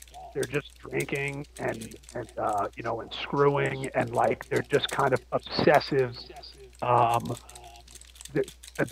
id, and they're not fighting and killing. They just are all this excess testosterone gone unchecked. But the actual vision of JeanClaude, back to the point, is that I tried to think of what would be the visual representation. We tried, all different ideas of kind of these hallucination, kind of 2001 or like Enter the Void type hallucinations and all these different things. And eventually I really honed in on the idea of just the flickering, the strobing light. Strobing became a motif in the movie, so we would set up fluorescent bulbs and change the speed so that they would strobe. And I thought about a flickering white light that strobes is a hypnotic thing in and of itself. And much to the chagrin of a lot of people who saw the movie, because a lot of people are like, what are you trying to give us, epilepsy? Like, what's going on here? but I thought that was kind of the idea. Like, what could we create a moment for the audience where you're hypnotized a little bit? For sure. And so it's in the end going with a very simple visual approach rather than some kind of real hallucination with lots of different colors and imagery. I was just thinking, if you just strobe a light, that really will get that point across. And then it also kind of ties into the idea of seeing the light. It's sort of religious experience for these guys that they are suddenly seeing. It's like they like leaving the Matrix, right? Suddenly you're seeing, you're stepping outside of yourself. So it's all pretty simple, actually, from a technical standpoint, what's going on there. Also, I wanted to ask you, I noticed in the Day of Reckoning that Dolph and JeanClaude have no scenes together. Do you think that maybe affects the series formula, and was that a choice in the script? Yeah, that was a choice, and and I think it did break the series formula to a degree, but I think what I felt was um, that ultimately this is the first movie where they're not they don't have to go through each other. They're on the same side. So having a scene between the two of them didn't really make a lot of sense. We were thinking about what is Dolph's role, and Dolph's role is he's essentially the mouthpiece, right? I mean, I was even taking like literally, Dolph is if Andrew Scott and Luke Dubrow were both, it's basically what would happen if Luke Dubrow turned to Andrew Scott's side, because Andrew Scott was always, he was always like the existential mouthpiece of the monster, and he was always to take it to the to the government, to the creators. So if Luke Dubrow joined, and Luke Dubrow obviously is the more powerful of the two. He's the more powerful creature. He's the alpha male. Therefore, I try to imagine Dolph as being the he's the evangelist. And so that's the idea that, again, if you're taking Apocalypse Now, he's like Dennis Hopper, right? Yeah. And so to have them, and then again, these movies, especially when you have these two stars and you have to find a way to work them both in, and it's almost like in Regeneration, there's a point at which the movies take on a video game structure where it's like, well, okay, this guy's the penultimate fight, and then this guy is the main event, and that's really how it has to go down. And so you have to kind of have them each be a different stage for our hero to have to get through, and they're each going to be, I think each fight, I credit Larnell Stovall, our fight choreographer, who on Day of Reckoning, I think that guy is really an artist. He's a brilliant choreographer, and he managed to help figure out how we could have each of those fights have a really different personality, because by the time you get to JeanClaude, it's like we've already had the sporting goods store fight, and we've had an axe fight, and now had a fight in the weapons room with Dolph. So what left can we do? And I think the idea that we decided on was doing this, two guys just battling over a machete. The idea this fight is almost more of a ceremonial fight. It's really about his death. It's really just about the end, and it's coming, and it's really not about any particular. It's just, so let's bring it all back to the primitive rather than artillery and all this stuff. Let's just take one machete, not two, and have these guys just fight over a weapon, and one of them's gonna be stuck in one of them by the end. So it's more in that Kurt's sense, still kind of a ceremony. Yeah, absolutely. Now, the New Reckoning is where you stepped in as the writer. So I want to thank you for making Magnus a plumber when he has his first appearance. That is just probably the most awesome thing you could do, is take the craziest guy that's ever been on film and make him a plumber. And also, it seemed like Andrei used like a lot more weapons in New Reckoning as opposed to a lot of the fist fights he got in Regeneration. So that kind of gave him a more aggressive element. He comes in right in the beginning, shoots an old lady in the head, and then just starts unloading on every Unisoul.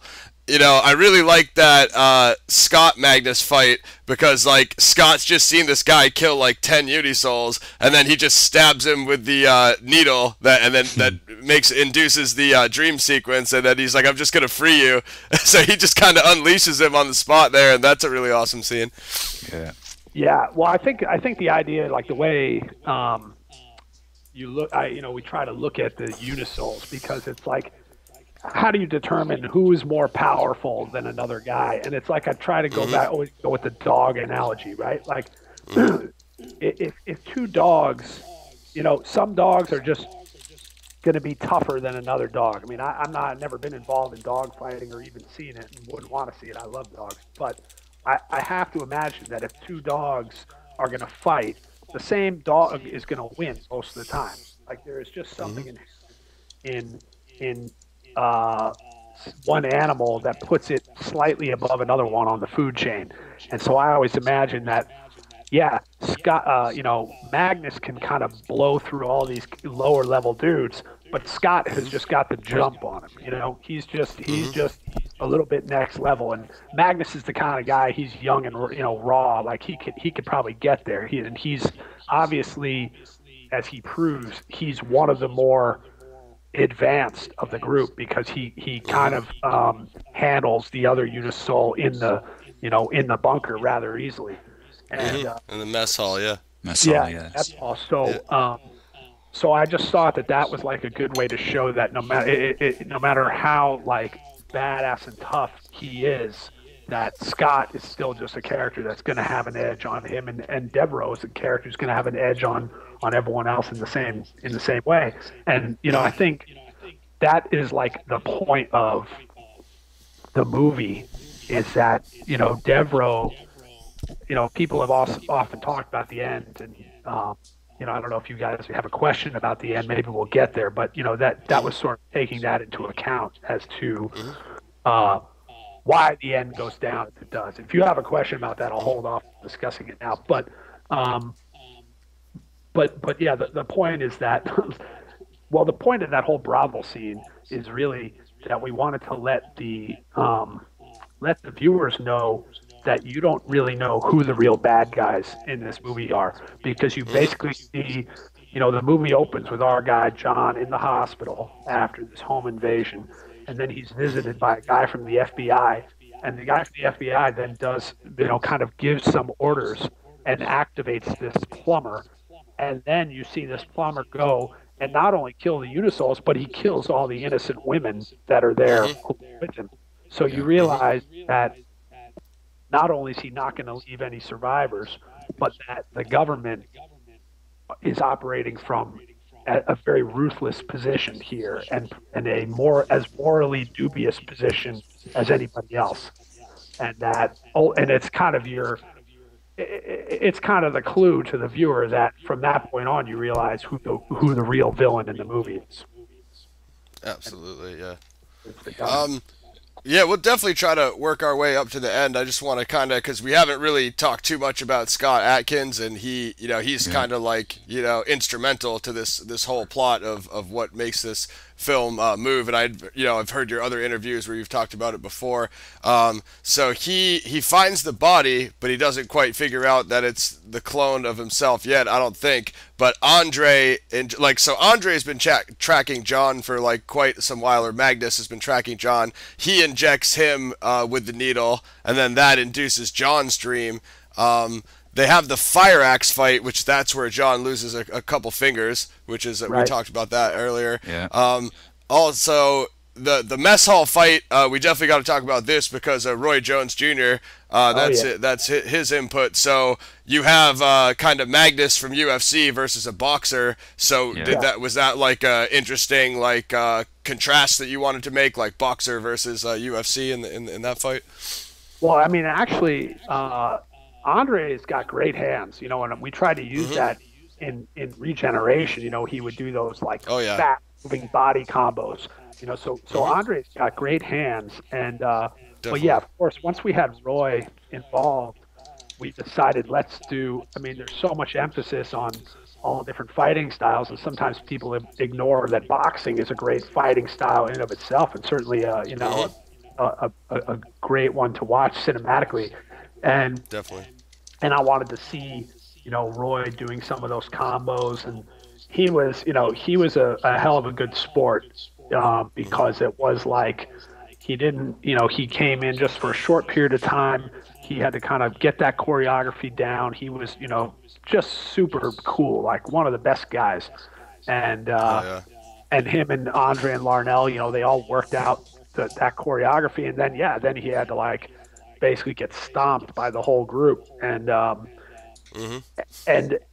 but I think Roy just likes doing movies and thought it was like a fun opportunity to do something. It was certainly it was certainly a thrill for me. I'm a boxing fan, always been a Roy Jones Jr. fan, so he couldn't have been a cooler guy. And yeah, I think he did a great job. I think it was just I really liked, that whole scene was just about like the wolf pack, right? To really show what is going on in this little Darwinian struggle that has been created here, where I think it was, again, taking the typical fight scene where Andre gets in a fight with a guy and starts kicking his ass, and maybe you're expecting the guys to come jumping in and start fighting Andre, but instead once one guy's kind of losing the fight, they all jump in and destroy him.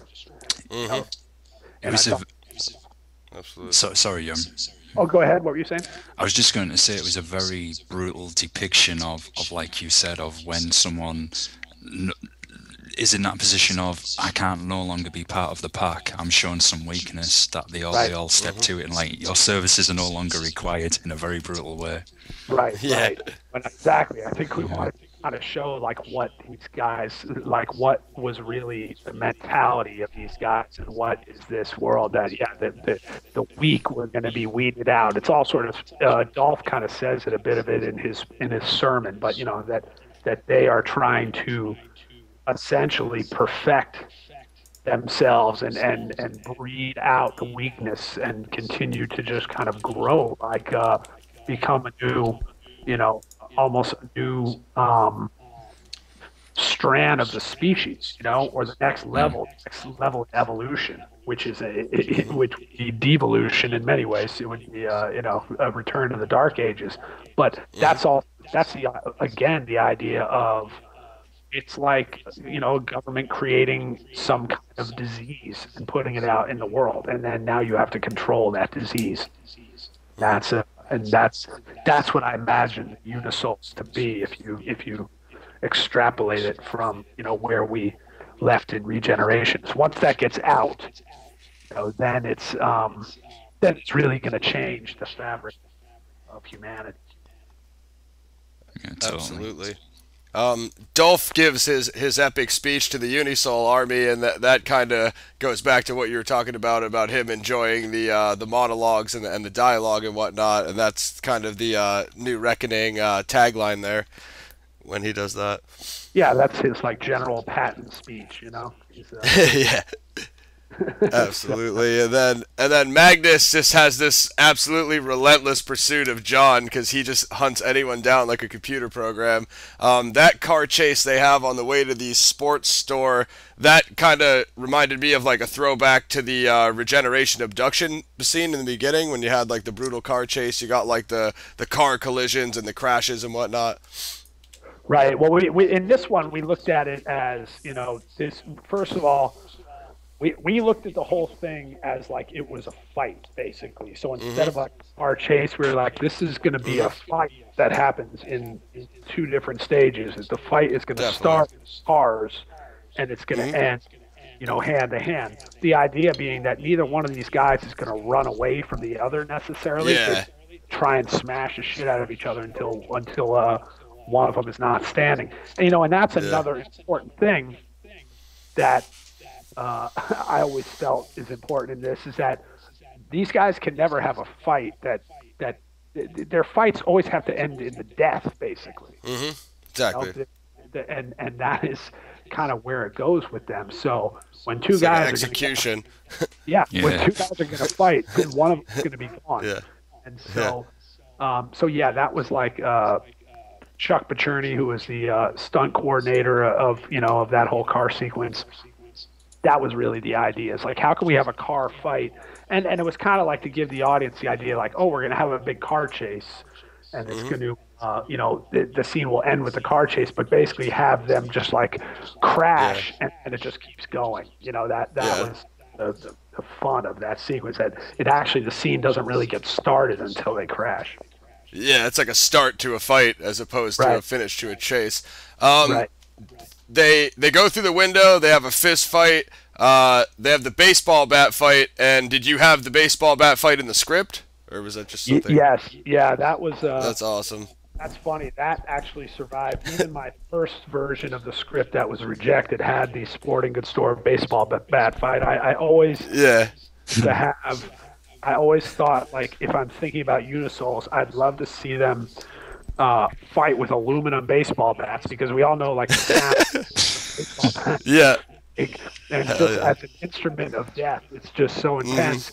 Like, what would be making that loud kind of clanging sound, and then going from that, it was also the idea of, like, when you have, you know, part of, like, Universal Soldier and Day of Reckoning is all about, like, it's kind of Terminator 1 type of situation where you have these extraordinary creatures, kind of sci-fi creatures, but in very ordinary kind of suburban surroundings, right? So rather than putting them in kind of a sci-fi exotic surrounding like Blade Runner or something, it's all about these guys. And the first Universal Soldier had that to a degree, like in motel rooms and whatnot. So we wanted, like, the environments to be kind of real unimpressive, kind of noirish sort of environments, strip clubs and motels and things like that.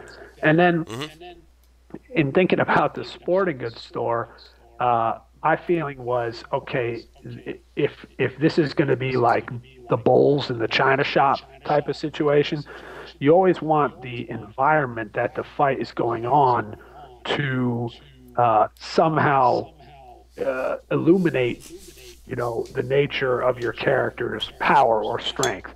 So rather than doing like what a lot of movies you'll see, like the guys have a fight in a chop shop, right, like, or an auto body shop or something like that.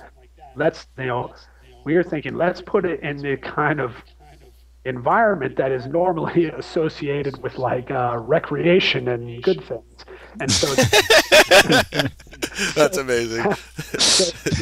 So we always thought it was important that anytime they, like, crash into something, then you see, like, a bunch of ping pong balls will start bouncing, or like Nerf balls, you know, so you have them kind of couple this extreme brutality with these really innocuous kind of sweet props or set dressing, and I thought that was, like, good. The sounds of all these, like the sound of we all know what an igloo cooler would sound like if you smash it with a baseball bat, you know. But so, like, if you a guy trying to defend himself with the igloo, and then it gets, like, thumped away from him, and then they're banging into the racks with the clothes on them, and the mannequins with the catcher's mask on it. So it was like all that kind of playful, set dressing mixed with these two savages who are just trying to murder each other. I thought, like, there was something, that really worked in a maybe like a Dawn of the Dead shopping mall sense. It was really memorable because this part, Magnus throws the bat, John catches it, and then John throws a good spin kick, breaks Magnus's arm, and then you've got that really one of the standout scenes in the whole movie for me, because I just remember John hitting Magnus with the baseball bat, and you just see half of Magnus's head left, and I was like, bashing his head in. Like, oh no! but it worked. Brutal finish move. Yeah. Well, I'm glad you saw that version, because we actually had to cut that out of the R-rated version. Like the theatrical version and the original VOD version, we couldn't show Magnus's head getting over that. That was amazing. Just curious, how many takes did it require to film the part where he was catching the bat? Well, that's just a camera trick. Like the bat is always in his hand. Oh, nice. That's sweet. It's just kind of a whip pan, And, I mean, the thing about we haven't really talked about Scott Adkins, but that guy is really the real deal. I mean, he's an amazing performer physically. I mean, I've really never worked with anybody quite like him. It's not just that he can execute certain moves; it's that he can. That guy works so hard. He can execute them over and over again. He also has a really strong cinematic sense. He's done, he's done a lot of those movies, like the ones he's done with Isaac Florentine, the Undisputed, and all these things.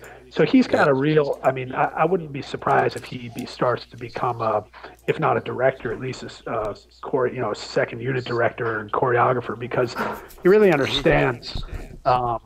And was a big part of choreographing his fights. I mean, Larnell, of course, was the guy who designed these things. But him and Scott really worked together, and Scott knows not only what he can do, but what's going to look good on camera. And so, I mean, I learned a lot from those guys, and it was great to have him around. He's also, I think he's an excellent actor in his own right, and is really just works his ass off. And this is actually the first movie he's ever been able to make in the United States, because he was never able to get a visa.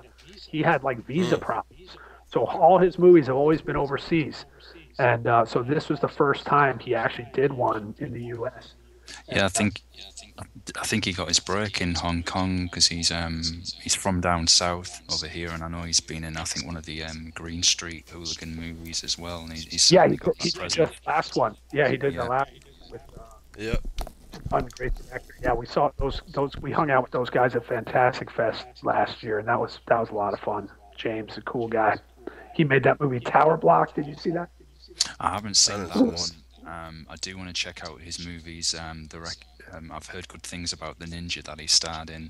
He's got that presence, and it's obviously his fighting skill as well is just absolutely superb, totally on point. And Scott. Yeah, I mean, I was actually referring to James Nunn, who did Tower Block, but actually. But Scott, I mean, have you seen Undisputed? If you haven't seen that, you should check out Undisputed 2 and 3. I mean, where he plays Boyka. That's kind of his character he created. And those movies, you see some of the stuff he does in those movies, which is actually even more acrobatic than the kind of things he does. Day of Reckoning was much more kind of grounded action, a little more gritty.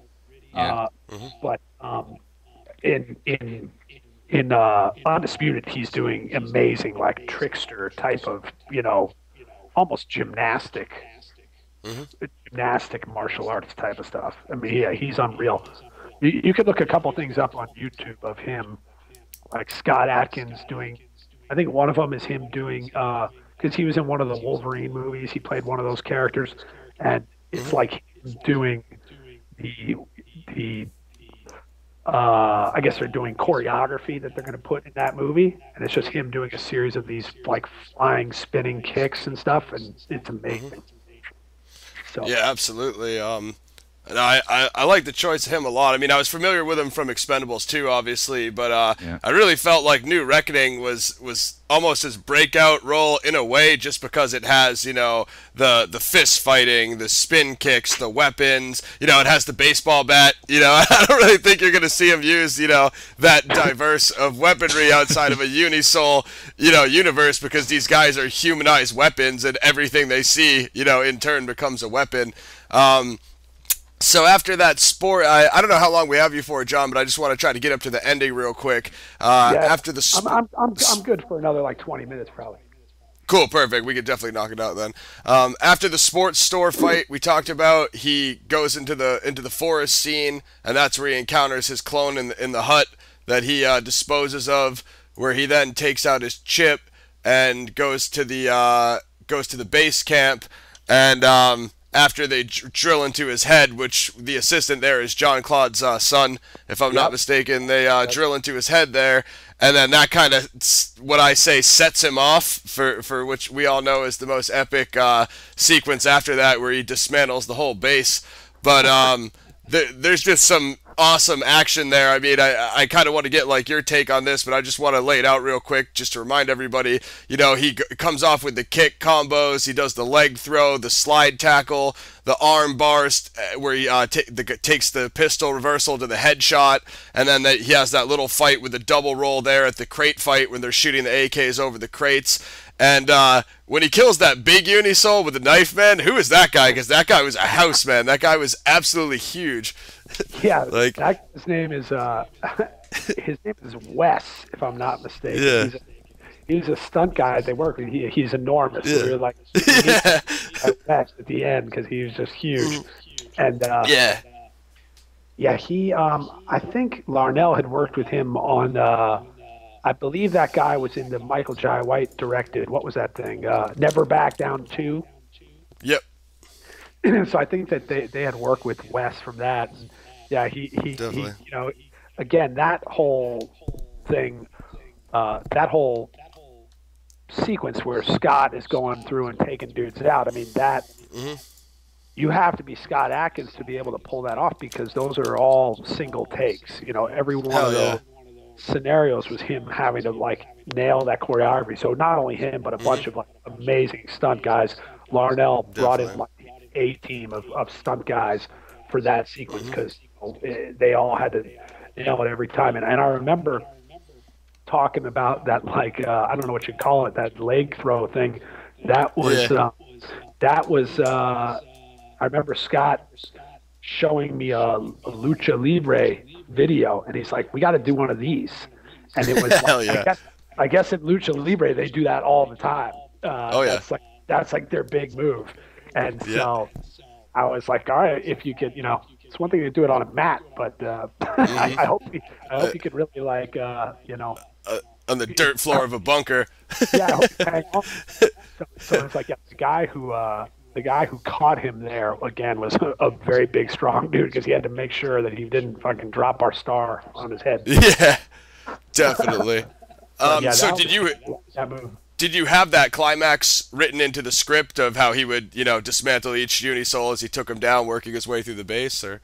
The moves are not written in, you know, like that's one of those sequences where you kind of are like being real general, or you sort of are filling in the blanks. But that's a situation where I knew that when I'm writing it, that none of those things that we're writing are really going to be what it is. It's more, that's going to be completely created between the choreographer and the talent. Yeah, we're gonna figure that stuff out according to what the set is going to be, and all those things. So yeah, that was a lot of that script is that way. As far as like the action scenes, we're not really sticking to like you said, the sporting goods store. We did say there's going to be a baseball bat fight, and guys grab bats and start hitting each other, but the actual moves and all that's all the choreography. The choreography. I would tell Larnell, because at first he would, like, you know, his inclination was to, you know, want to respect the script and be, you know, literal to some degree, but I would say, look,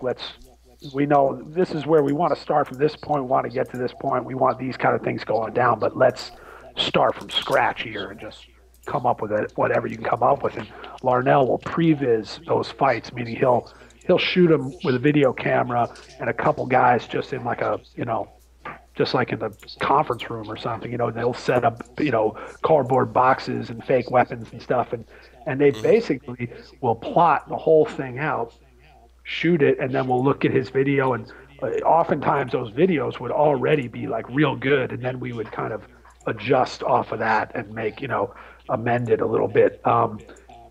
Some of those, like the sporting goods fight, was really close to Larnell's original design.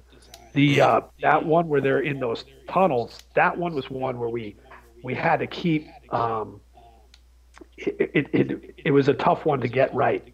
So we had to kind of keep working on it, and finally, like, Scott and Larnell, there's kind of a cool bit in the DVD extras where, you know, they shot like a behind the scenes thing, and you see a little bit of Larnell and Scott just going down on those on that set, working moves together. Those two guys, they really figured it out in the end, what we needed to do. Definitely. So John comes in there and he encounters Andrew Scott, which is Dolph's big fight with the machete once again. Right. And that's pretty awesome. And right after that, John finally gets his way up to Luke, and they have their fight. I saw that you guys were trying to do more work on that, but Scott tore a ligament, so you had to tone it down a little bit. Yeah, I mean, well, the truth is that, like, Scott tore his ligament real early on, well, before the shoot began. Yeah. So he had basically tore his ACL. And because he, in the time that the producers were negotiating or trying to decide when they were going to give him his offer, and he wasn't sure, you know, because sometimes, you know, if you're an actor, things fall through all the time. So he was doing work, you know, preparing for another movie, doing like stunt work, and I think like a week before we were able to give him the yes. He blew out his knee, and he actually tried to just come in, kind of didn't mention anything about it. And the first action scene we shot, like it was actually the axe scene when Magnus comes in when he's done. Mariah Bonner and Scott are trying to avoid Magnus, and there was like this tiny little move where like Andrei is just holding Scott and kind of like pulls him when they're in the kitchen, just kind of like drags him across. It was really looked like one of the most minor things that we do in the whole movie. And Scott was like, could barely walk afterwards. And like, holy shit. And he explained what happened. And I thought, oh my God, if he can't do this little scene, what are we going to do when we get to the finale? However, he totally pulled it off. I mean, he had a big crazy knee brace, and he just gritted through it. I mean, whoa, it was pretty intense. And he knew how to design moves that would be going off of his good leg instead of his bad leg, and then certain things we would just be like the last shot of the day. We knew you got to get this, and he did like that. What do you call it? I guess it's like that kick he did to Andrei in the sporting goods store where he jumps off of his chest. I mean, like doing that. Yeah, this spin kick. Yep. That spin, he's guaranteed to kind of land on it wrong, and he hurt himself again doing that. But guy is a warrior. So when you watch him, there's no chance that it looks like that guy's hurt. Although in the Dolph scene, we did have early on. We were like, well, let's just cover ourselves and have Dolph shoot him in the kneecap just in case he's like big badly. So you do see a point early in that fight where Dolph shoots him right in the knee. We're like, okay, we covered it. Now you can limp for the rest of the yeah, definitely. Like if you don't know that trivia, it's crazy because you watch the John Luke fight and he's still throwing the big spin kicks, and then I looked it up after and I'm like, what? He tore a ligament? Like, how did that guy do that? So yeah, he fight John versus Scott, and then John versus Luke. They have the kind of primitive, brutal, gladiator style machete fight, and then looks like Luke kind of sort of gives up there for a bit of a Kurtz sacrifice-esque type scene, and then that's when we have the finale of is that the FBI agents that return at the end, and John kind of calls them out for their dealing. He shoots him right in the face, and then the Unisouls pull out that they take the body in the truck, and they have the clone of him that they made. So you could, I guess people have some questions on that if you want to explain it to us, but I thought the scene was awesome. yeah, sure. I think to me, that was like, that was kind of thought of the ending of the movie before I even thought of the beginning. Like, I was like, the next stage in warfare, if the Unisouls, if cloning is around, if the Unisouls are going to take over, the way you would do it would be by by replacing people, right? You would clone people in important positions and just replace them. Then you've got your mole. So how would we get to that point? Stepping back a little bit, the idea of like killing Luke Dubrow and like, why would you kill him, or why would he die? And how would you kill him? I had to come. That was sort of the big question. And the answer to that question is that Luke, his whole purpose now is that if the government creates a weapon, a human weapon, and that weapon is designed just to want to go to war, right? Well, the minute that weapon finds someone to go to war with, then they'll never stop until they win the war. And so that means that Dubrow will never stop his fight until he's basically taken over the world, the government, everything. By the same token, the government decided the way that we're going to combat this is we're going to create a weapon who is motivated by revenge. We're going to make him feel like, and how do you motivate someone? Well, you make him believe that this guy killed your whole family, right? Yeah. If this guy killed your family, we're going to stop at nothing before you exact your revenge. Now, the Twilight Zone twist at the end is that when John realizes that his wife and child never existed, that it's just a fake memory, what he realizes is that it doesn't mean that he doesn't love them and that they're not totally real to him. That the nature of your reality is, and when he's faced with the idea of removing the memory of his wife and daughter, or living with the memory of them, but also knowing that they were murdered, he chooses to live with them. That's why he jumps on that operating table and goes and kills everyone, because they're trying to remove the memory implant. And so the point is that he chooses to stay, to live with their memory, and by that same token, he's also going to spend his life taking revenge. And so in that revenge, he has a memory of Luke Debrow killing his family. So whether or not Luke Debrow really did it, he's cursed with that memory. He has to kill Luke Debrow. Yeah, so absolutely. And also, once he does, the other Unisouls bow to him, which we left that part out too. Now he's the new leader, and what he realizes that, and that's why he says to the FBI guy, Gorman, he says, he says, I didn't kill your family, Luke Debrow did. He says, maybe, but you put him up to it. Meaning exactly. So not only is he going to kill him, he's now, now that John, he's not going to stop until he takes down who's Gorman's superior and who's that guy's superior. So basically, who's responsible. The ramifications are at the end is that he's going to be basically destroy the world. That's the only way take revenge. But the idea again of killing Debrow is that what Debrow realizes after having this fight with him and going through the whole, the motions of this fight and realizing what John is all about, is that Debrow realizes the government finally created a weapon that's even more powerful than him, or just as deadly as him, and that if he lets this guy kill him, now he's unleashed John on the government. It'll keep going, which is what he wants. And so he basically lets him kill him as an offensive move. It's really interesting that, John, because to kind of, I suppose, using the title of the films, taking the universal out of the movies, it keeps that universal theme going. Slightly different motivations, but with the end game and result being that same outcome. Right. Absolutely. And I think that's really interesting. Right. Absolutely. Okay, go ahead.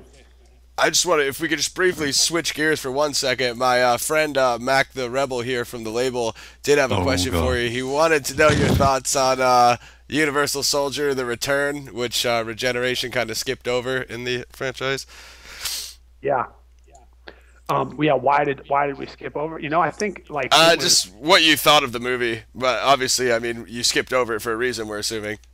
Yeah, I skipped over it because I felt like, quite frankly, I didn't think that it was important to have a movie. If you're doing a sequel of a movie that came out many years before, and you're relying on the only people who can enjoy it be people who saw that last movie, you're sort of you're kind of shooting yourself in the foot, and so I actually, with Regeneration, to be perfectly honest, I wanted to make a movie that you didn't have to see any Universal Soldier to understand, that it could almost exist as a reboot in and of itself, but I wanted to honor the original one, saying like, okay, this exists in the same universe as that one, but it was important to me that the movie really, none of the actual plot devices that occurred in any of the Universal Soldier movies had any impact on any of these ones. So, I mean, we ignored The Return as much. In that one, Luke Debrow, he's married and has a kid and stuff like that. Yeah. So to me, that one, just from a story perspective, really was no longer about what the whole thing really was, what is interesting about Universal Soldier. The concept, Yeah. So to me, it kind of just took the whole thing in a direction that wasn't something that interested me on any real level. Certainly not Absolutely. with something to continue. And I don't think that. I think it would have been a mistake to kind of like hinge ourselves to any like plot ideas from those movies. But did you think though, with Universal Soldier, 3 and 4, that it's brought that, what we've been talking about throughout the show tonight, that gritty realism for people, and if this existed, what these guys would do and be capable of in the real world? I think the 2 movies we've been discussing demonstrated that far more than the previous films, in my opinion. Yeah, I mean, well, yeah, I appreciate that's how you felt. That was definitely the intention. That was 100% what we were thinking. So I think aesthetically, those other ones were totally different, and from a story perspective, what they were trying to do was different. I mean, now that being said, outside of that movie, I'm really a fan of Michael Jai White. I think that guy is amazing. Definitely. I would love to get a chance to work with him sometime because I think he's fantastic. Yeah, he just made a guest appearance in the Arrow series. I think it was him, and he's certainly got good presence. I've seen him in quite a few movies. I think he was the guy who played Spawn as well. Yeah, he's Black Dynamite. I mean, he's cool and he's good. So yeah. So. Yeah, go on, real quick, John. You came from a art sculptor background, so did you think that had an effect on like your style of directing? And also, are you interested in continuing the Universal Soldier franchise? Well, I mean, yeah, art background, sure. I mean, I think it's filmmaking is a two-dimensional art form, just like anything. So yeah, whether your background is like in photography, mine was like started, in drawing and painting. So it's I think a logical background for people involved in film. So a lot of directors or all directors come at the material from a given perspective, whether it's like some of them are more writers or maybe some have a theater background, so they're coming at it more from a staging perspective.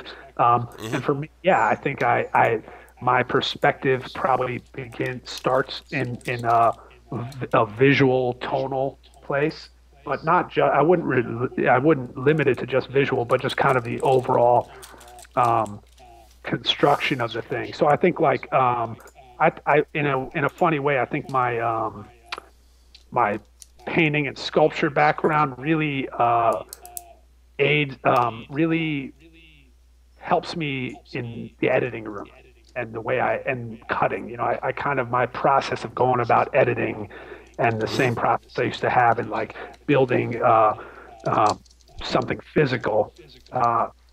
I think are very related, or the working process, or when I'm editing, which I generally am my own editor. So that's kind of the moment where you I mean, if you guys are involved in music, then it's like when you're producing a track, like that's when you kind of sit down with your headphones and you kind of take your clay and put the thing together and you experiment. And so that's the moment where I go from this thing where it's a big collaborative group where you got 100 people out on location working on something, and then it all comes back to you just sitting at a computer, just experimenting with it and putting it together. And that's kind of the feeling of like being in the painting studio where you're just experimenting, trying to make something look the way you're hoping to make it look. So I think it's a logical kind of background to be in film. I think a lot of people come from some version of a fine arts background. Guys like Ridley Scott, who are great illustrators, and I think I'm sure there's any list of them. I'm sure like Zack Snyder. I got to assume that Zack Snyder has some kind of illustration background, and people like that. You can usually tell the guys who are, or Guillermo del Toro is a perfect example. Definitely. So, and as for doing another Universal movie, we actually last year when this one, I was really actively developing one with the producers. Nice. And but those talks kind of have ended. I mean, I'd come up with a whole storyline, and I put together like. We put together some artwork for it, and I had a pretty clear idea where I would want to go with it, but that doesn't seem to be moving forward as of right now. But you never know. Maybe someday it will. Yeah, let's hope so. Well, if you ever need music, I just want to say we're the guys for the job. We'd be lying if we said that your action films didn't influence our hip-hop music. And I know you got to go soon, so just let everybody know where to find you. And I don't know if you have any other projects coming out, but definitely follow this guy on Twitter at Junior Hyams. Yep, exactly. At JR Hyams. Yeah, man, that's about it. I mean, as far as upcoming movies, I mean, there'll be stuff to be coming early in next year, but nothing I can really report yet until it's all. You can't really count your chickens before they've hatched, but hopefully early in the year, I'll be onto something new. No worries. Well, we definitely want to thank you very much for your time and being our first director on the show. Yeah. And yeah, you know, if you ever want to come back to promote one of your films, or you always have support here. Awesome, man. I really appreciate it, guys, and thanks for the time. This was fun. Thanks, John. It's been awesome. I thoroughly enjoyed it. And again, just to reiterate what my co-host VX said, if ever you want any help promoting any of your projects, or you just want to come on the show, even to chat about films one time, if you've ever got a spare 10-20 minutes, we'd love to have you on as a guest. It's been great fun and really nice chatting to you. Okay, great, guys. Yeah, I would love that. I appreciate it. Like I said, I could talk about this stuff all day, so I appreciate it. That's no problem, brother. All right, absolutely. Guys. Thank you, sir. We'll talk later. All right, peace out, brother. Peace. Okay, that was officially, I mean, I'm not even tempted to play any music or, like, take a break, because I just want to talk about how epic that was. Gaz, you? Yeah, I'm gonna say on record straight. Well, first of all, what I am gonna say is just a great big thank you to John. Yeah, that was easily my favourite show we've ever done. Yeah, same here. I know we've got a season review to do soon, but if you want to know the number one show now, that was it. Yeah. That was awesome. We have been trying for so long to get a film director to come on the show and talk about their movies and film in general. And what a wealth of knowledge John shared with us. Very nice guy, and it was just a pleasure to listen to. And I'm absolutely in fanboy mode.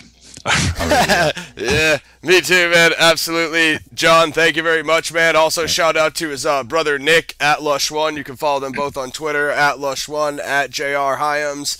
Man, that was awesome, man. I mean, you know, I definitely thought of a lot more questions for him as the interview got going, and you know, it'd be awesome to have him back sometime. You know what I'm saying? That was super epic. It's just. You know, it's amazing we had him for as long as we did. You know, it would have been nice if we have him longer, but it's our first Hollywood director, so it's like, you know, you can't expect the world, but, I mean, definitely huge props for him coming out in the first place.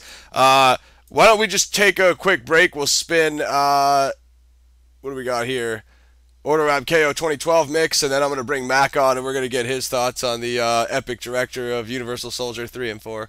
Yeah, definitely. Let's do that, fam.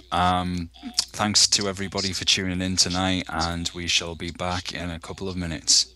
Follow these dudes on Twitter, man. Support their films, you know, just like we say, support the hard copies and buy our albums on iTunes. It's the same thing with these directors, dude. I feel like they're not going to do this forever if people just torrent it. So, I mean, go buy New Reckoning, the Blu-ray or the DVD, and get the bonus features and see how much work Scott Adkins and the fight choreographer put into these fight sequences. You know, it's easy to sit there and say that sucks on YouTube, but, you know, you watch the making of that movie, I guarantee it will change your mind.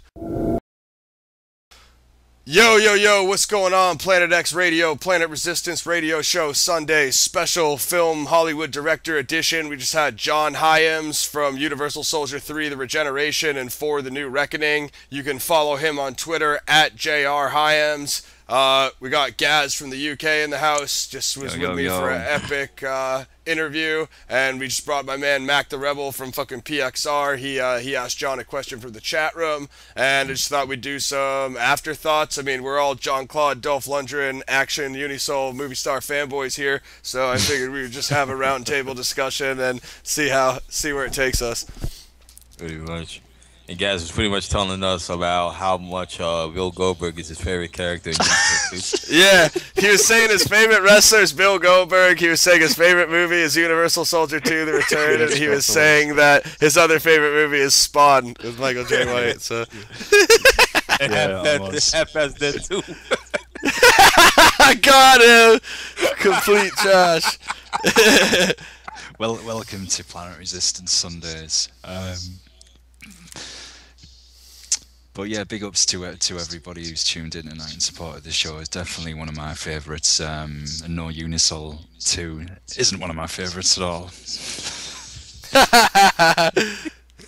I mean, what he said about that was, you know, we all kind of had our own opinions of what his response might be, but I mean, the guy's a businessman. I mean, he's actually down there in Hollywood, so it's like, I mean, what he said was totally right. I mean, just as far as the deviation from the concept of what one was to, like, if you just take in mind 1 and Regeneration, which 3 and 4 both pretty much stand on their own, but just that universe, it's like The Return didn't even feel like it was like at all even a part of what that trilogy should be. You know what I mean? It's like it's almost like they loosely based the concept on Unisol 1, but like let's throw Bill Goldberg in there for a roid rage and all these other kind of theatrics.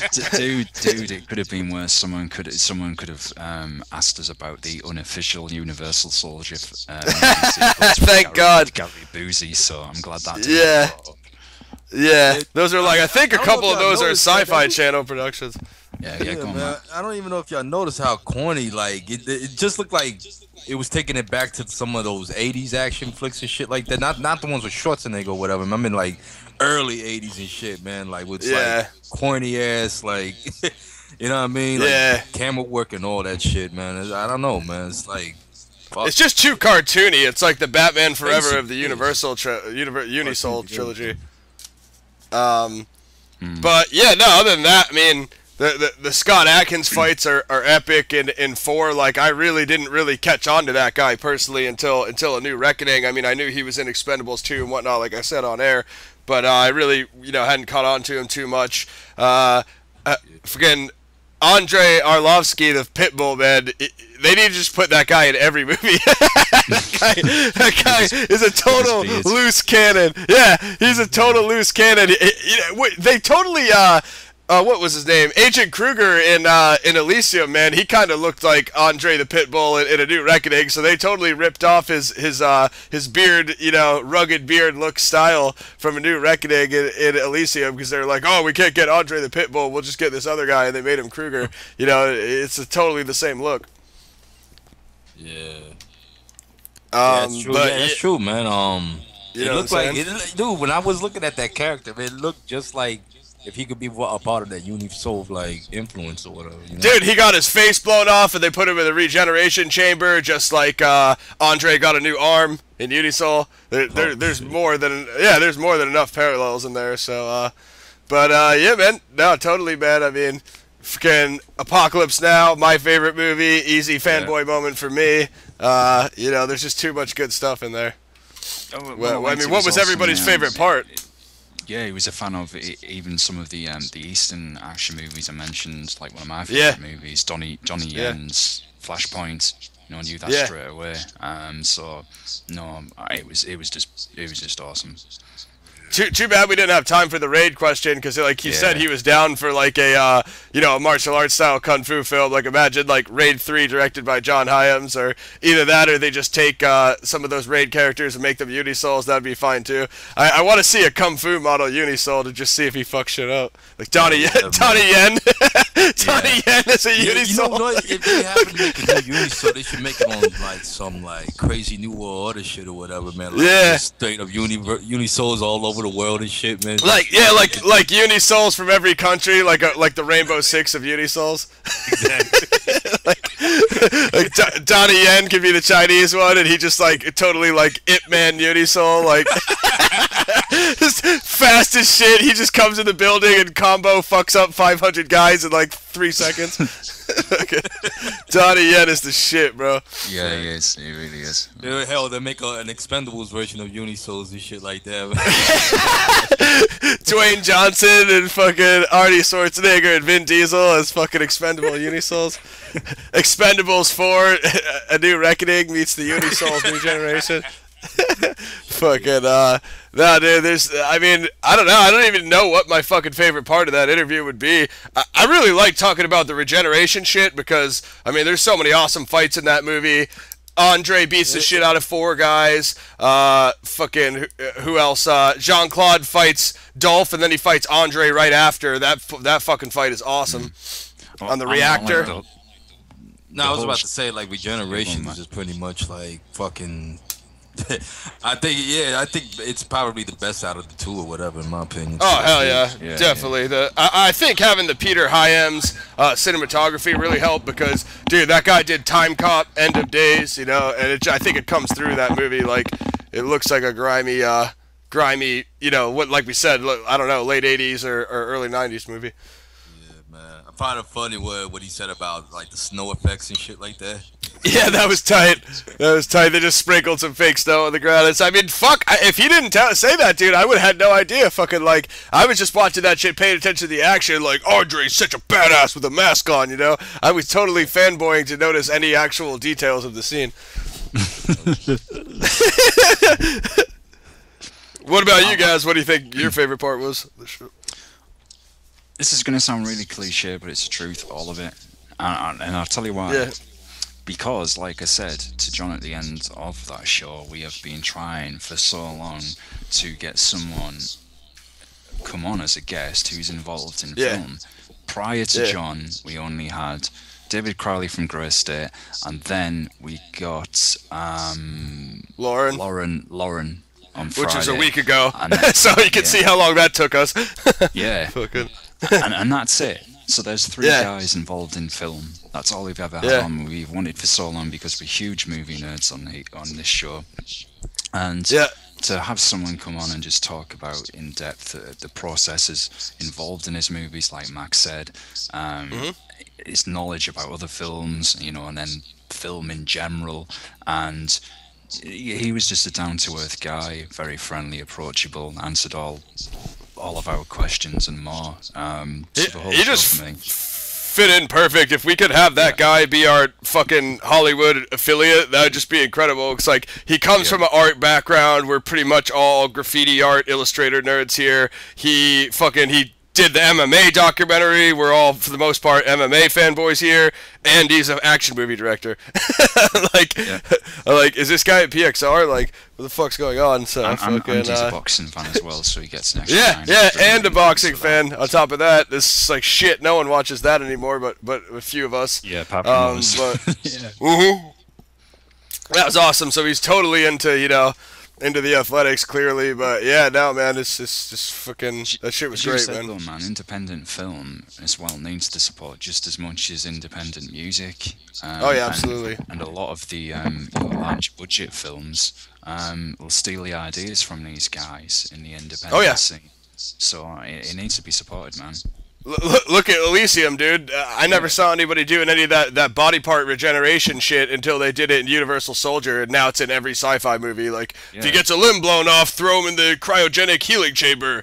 You know what I mean? It's just one of those motifs that just gets swept up. You know, kind of like the way he was saying Apocalypse Now has become almost its own genre as opposed to just being a movie. It's got its own mythology and mythos now, where, you know, you have those, every action movie has to have that one Apocalypse Now reference. Fucking Tropic Thunder had the Colonel Kurtz reference. You know what I mean? It's like, that shows you how vast it is that a random shite comedy movie is like, we're gonna make this Apocalypse Now reference right now to a movie from '79.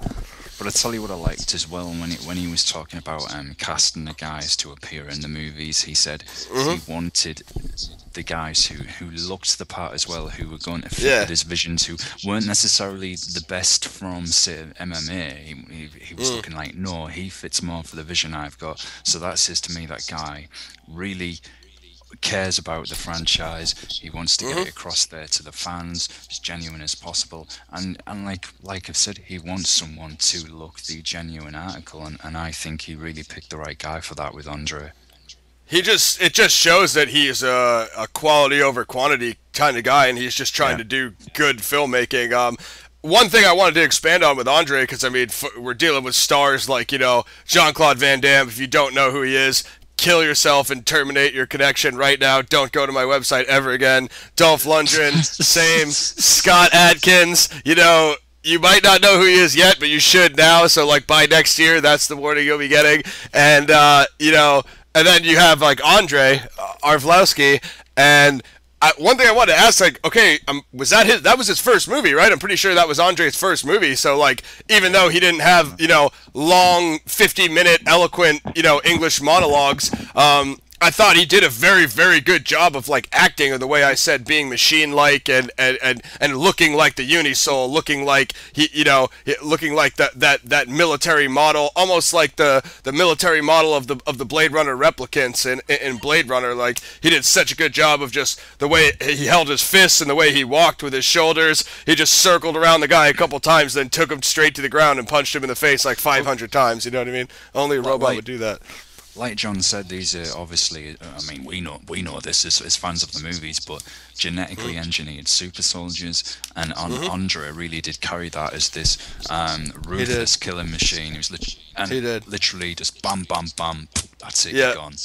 Everyone. They sent those first 4 Unisouls in. He absolutely toasted them. Then he killed all the humans. And some guy naded him that didn't even drop him. And then he had a ridiculous fight with JeanClaude.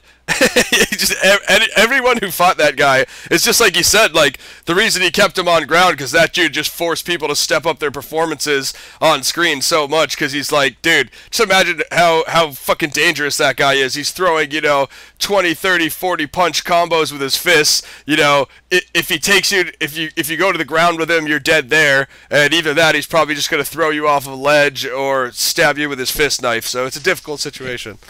Thinking, like, what you call it, man. Like, I guess that's why Scott Adkins and JeanClaude work a lot together. You know what I mean? Because pretty much like, for the first Scott Adkins movie or whatever, you know what I mean? Like, you know, this guy's all right, but then a couple movies later now, he's in Expendables 2. He fucking kicked ass in it. Yeah. I mean, he's had more time to like you said, I mean, from what John said, we know he has an active role in the choreography. I mean, just the bunker fight in A New Reckoning is like, you know, like you said, that's the talent. That's all Scott Adkins. You know, you could hire friggin' Tretch from Naughty by Nature, like me and Max saw in Art of War 3 Retribution, and the fight choreography in that movie just wasn't really where it was supposed to be when they had when they had Wesley Snipes in the first 2. So it's like, dude, you got Scott Adkins. You know, you hand him that script, and it's like, hey, you fight 20 Unisouls back to back, and then you fight Dolph Lundgren, and then you fight JeanClaude, and he just absolutely murders the scene. I'm gonna say he's one to watch. I mean, you heard John there. He said he's a genuine article. I think the guy's gonna be certainly one to watch for me. Yeah, it's only up from here. I mean, I'd love to see, like Gaz was saying, I'd love to see him team up with some Far East martial artists, like maybe get like a Scott Adkins, Donnie Yen thing going on. Like, who knows? I mean, if they could somehow incorporate them into the later Expendables or something, that would be epic. Yeah. But you know, it'd be cool to see him match up with some more people now that we've seen him with Dolph and JC and Expendables. Donnie Yen's just awesome, man, and he's open as well. And his films are quite diverse. He's open to other styles. I think he would be an awesome addition to work with someone like, you know, Van Damme, Scott. That would just be, oh man, be awesome. Don't forget Ip Man 2. Yeah. Classic film collective right there. It's supposed to make like Ip Man 3 also. Shit. Yeah. So we'll see what happens with that. Absolutely. No, man, I'm interested to see what John's going to do, too, you know, if that Universal Soldier, because now it's like, oh, man, now that, like, you know, him and his dad have put so much work into Regeneration and all the work he put in writing and directing A New Reckoning, it's almost like if his version of 5 doesn't come out and somebody else writes a script or somebody else directs it, it's like, I mean, A New Reckoning got a lot of criticism, but somebody that is less involved in filmmaking, like John Hyams, dude, you gotta keep in mind, was raised in Hollywood. This dude, just like you said, he grew up on the set of Time Cop, End of Days, Outbreak, not so much End of Days because it was later, but Outbreak, the Sean Connery movie. You know, this guy grew up on all these 80s and 90s sci-fi. It's like being on set, so he has a very good idea of what goes down there. You have one of these new guys come out and thinks, oh, Universal Soldier, I'm going to direct a JeanClaude and Dolph movie, and he tries to follow up a New Reckoning, and he doesn't have Scott Adkins, you know what I mean, and he has more people like Bill Goldberg. That shit can go a lot worse. that can go a lot worse than people think. Like, people criticize a New Reckoning, but, dude, you know, at least you had Scott Adkins, at least you had Roy Jones, at least you had Andre, at least you had Dolph and JC, you know. You take all those guys out of the picture, and that movie sucks. Yeah, it was a lot there. And I want to ask you both this, right? Do you think if I wrote a very nice letter and a Christmas card to Mr. Bill Gates, he would give me a donation so I can fund the next Universal Soldier movie and also fund our future activities for PXR World Tours, etc.? My answer to that would be, if you saw the recent South Park episodes that had Bill Gates in them, that's exactly how I would expect him to be. Other than that, no comment. Mac? No comment. Hilarious shit though, but shit. I don't know. Is Walking Dead still going on? I might try to catch that later. I don't know when they're cutting that off. It is, yeah. That's still going on. Person of Interest is actually pretty good. I want to shout that out for peeps. Something I actually enjoyed by J.J. Abrams, so that's a rarity. There you go. Finally. It's good stuff. Yeah, it does happen. I'm not going to enjoy the new Star Wars though. Yeah, I do. Like I said, I like him, but I mean, I'm probably the biggest Star Wars fanboy of all, so don't be surprised if I roast that shit so badly that they have to cancel the whole franchise. There's a new Arnold Schwarzenegger trailer out called Sabotage. It actually looks not great. I haven't been too pleased with what he's been up to lately. But what was his recent movie like with Stallone? I haven't seen that yet. It wasn't bad. It wasn't. I like that one. That one I did like. I saw that. It's called The I Escape watch Plan. all his stuff. Yeah, Escape Plan. I like that one. I watch all his stuff. I don't know if I'm gonna watch this one, Sabotage. It looks kind of weak, but you know, we're not gonna count him out just yet because he still has a lot of good shit to come. So. Such as Conan 3, The Legend of Conan, the most epic film of all time. The X-Men Days of Future Past, that trailer looks decent. Do you guys have a chance to see that? The disappointing recent Wolverine Origins film. Which yeah, that was shite. They were both shite, weren't they? Yeah. Let's see, what else is there? Not really much else. Mac's favourite film's out in 2 weeks. Which one's that? Old Boy? The Hobbit. They see me asking, what is my favorite movie? the Hobbit, The Desolation of Smog. Yeah, Mac will be there. Yeah, I'm waiting for Out of the Furnace on December 6th with Christian Bale. That should be decent. Let's see. I watched that movie with Bale the other night. In Harm's Way, it was called. You know, the one I was about. Wait, I don't think that's what they called it here. The one when he's the soldier? Yeah, the ex-soldier? That was dope, man. Yeah. Let me see. I don't know if that was called In Harm's Way here. You saw The Prestige, guys? That was epic. No, I don't think I've seen that. You got to see that. It's got what's his name? David Bowie as Nikola Tesla. Ah, nice. It's sick, dude. Yeah, it's epic. It's actually really dope. The Prestige. Is that one I told you about, Mac? Yeah. Alright, I'll have to peep that. What is it? American Psycho. What? Harsh Times. That's what they called it here, guys. Harsh Times. Alright, I think it was. It might have been called the same here. Yeah. So I mean, sometimes they have different titles. I did say Harm's Way, but I think it might have been Harsh Times. Wow. Monuments so, Man looks okay. What else? Mate? Do we have a guest for next week, peeps? Oh shit! Or is next week the review show? Because we are due for people listening. We might have to do the review show. I've been so goddamn swamped with trying to get John for the last few months and a couple guests that we had before him. Yeah. we as of right now, let's just call it a review show. I do have other people that want to come on, but I don't know when I'm going to personally be able to book them. So let's call it a review show as of now. Well, then next week, fans, will be the review show. Then we go on our end of season break. We will be off air on a Sunday until February, because we've got to book people in for next season, get everything going and all of that. We do have a couple of guests in mind, a couple of bands who couldn't make it this season who I can book for February. So yeah, but as always, get at us if you want to come on the show. You can contact Mac and Irrefutable and VX on Twitter. You can email me, resistancediy@yahoo.co.uk. Whether you're involved in independent film, underground hip hop, underground metal, punk, whatever, get at us and we'll set a show up. Most def. Yeah, it'll most likely be a review show. We have my dude, Judah Priest from GGO. Who else did I want to get on from GGO?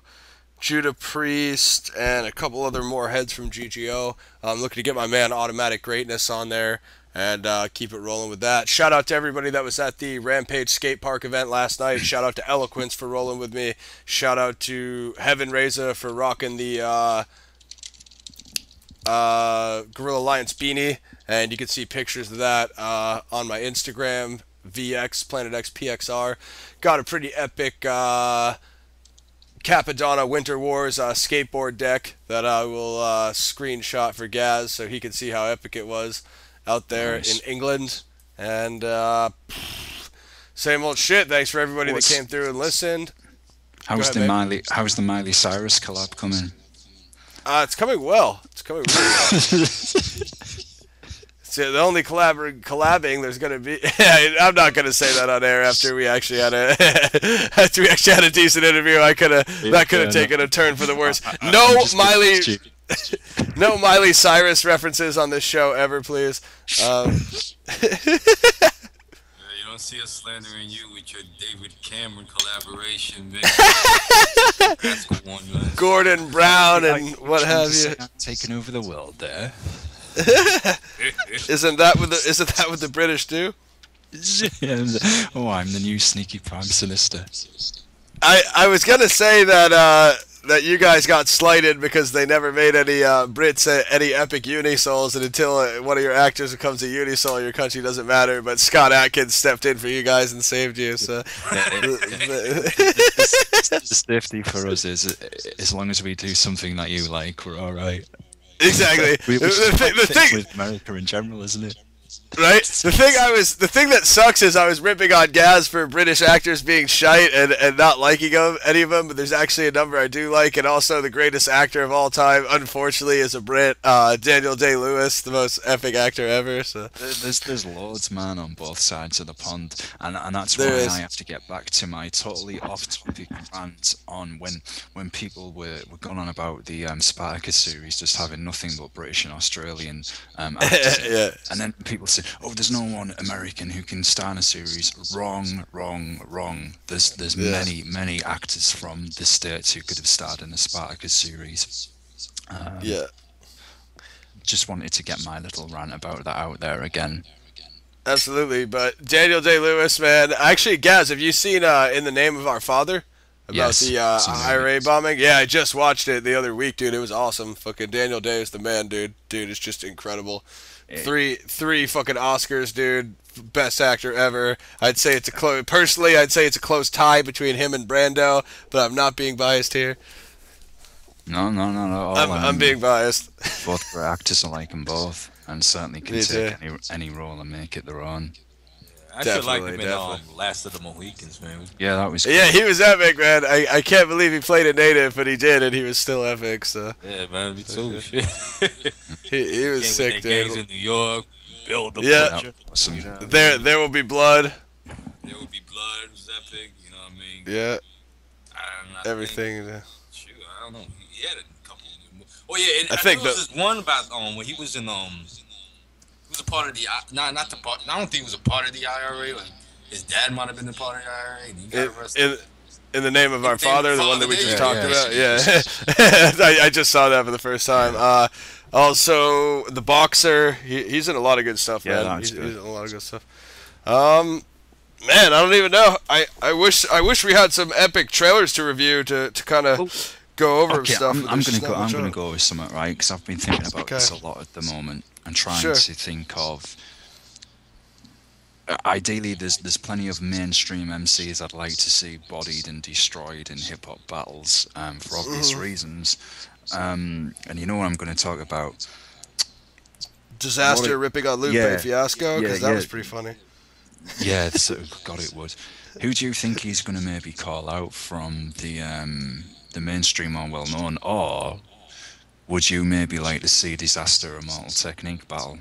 Just to show none of the above. Immortal Technique's trash, and he would die in a battle with Disaster. Yeah, Immortal Technique wouldn't even make it.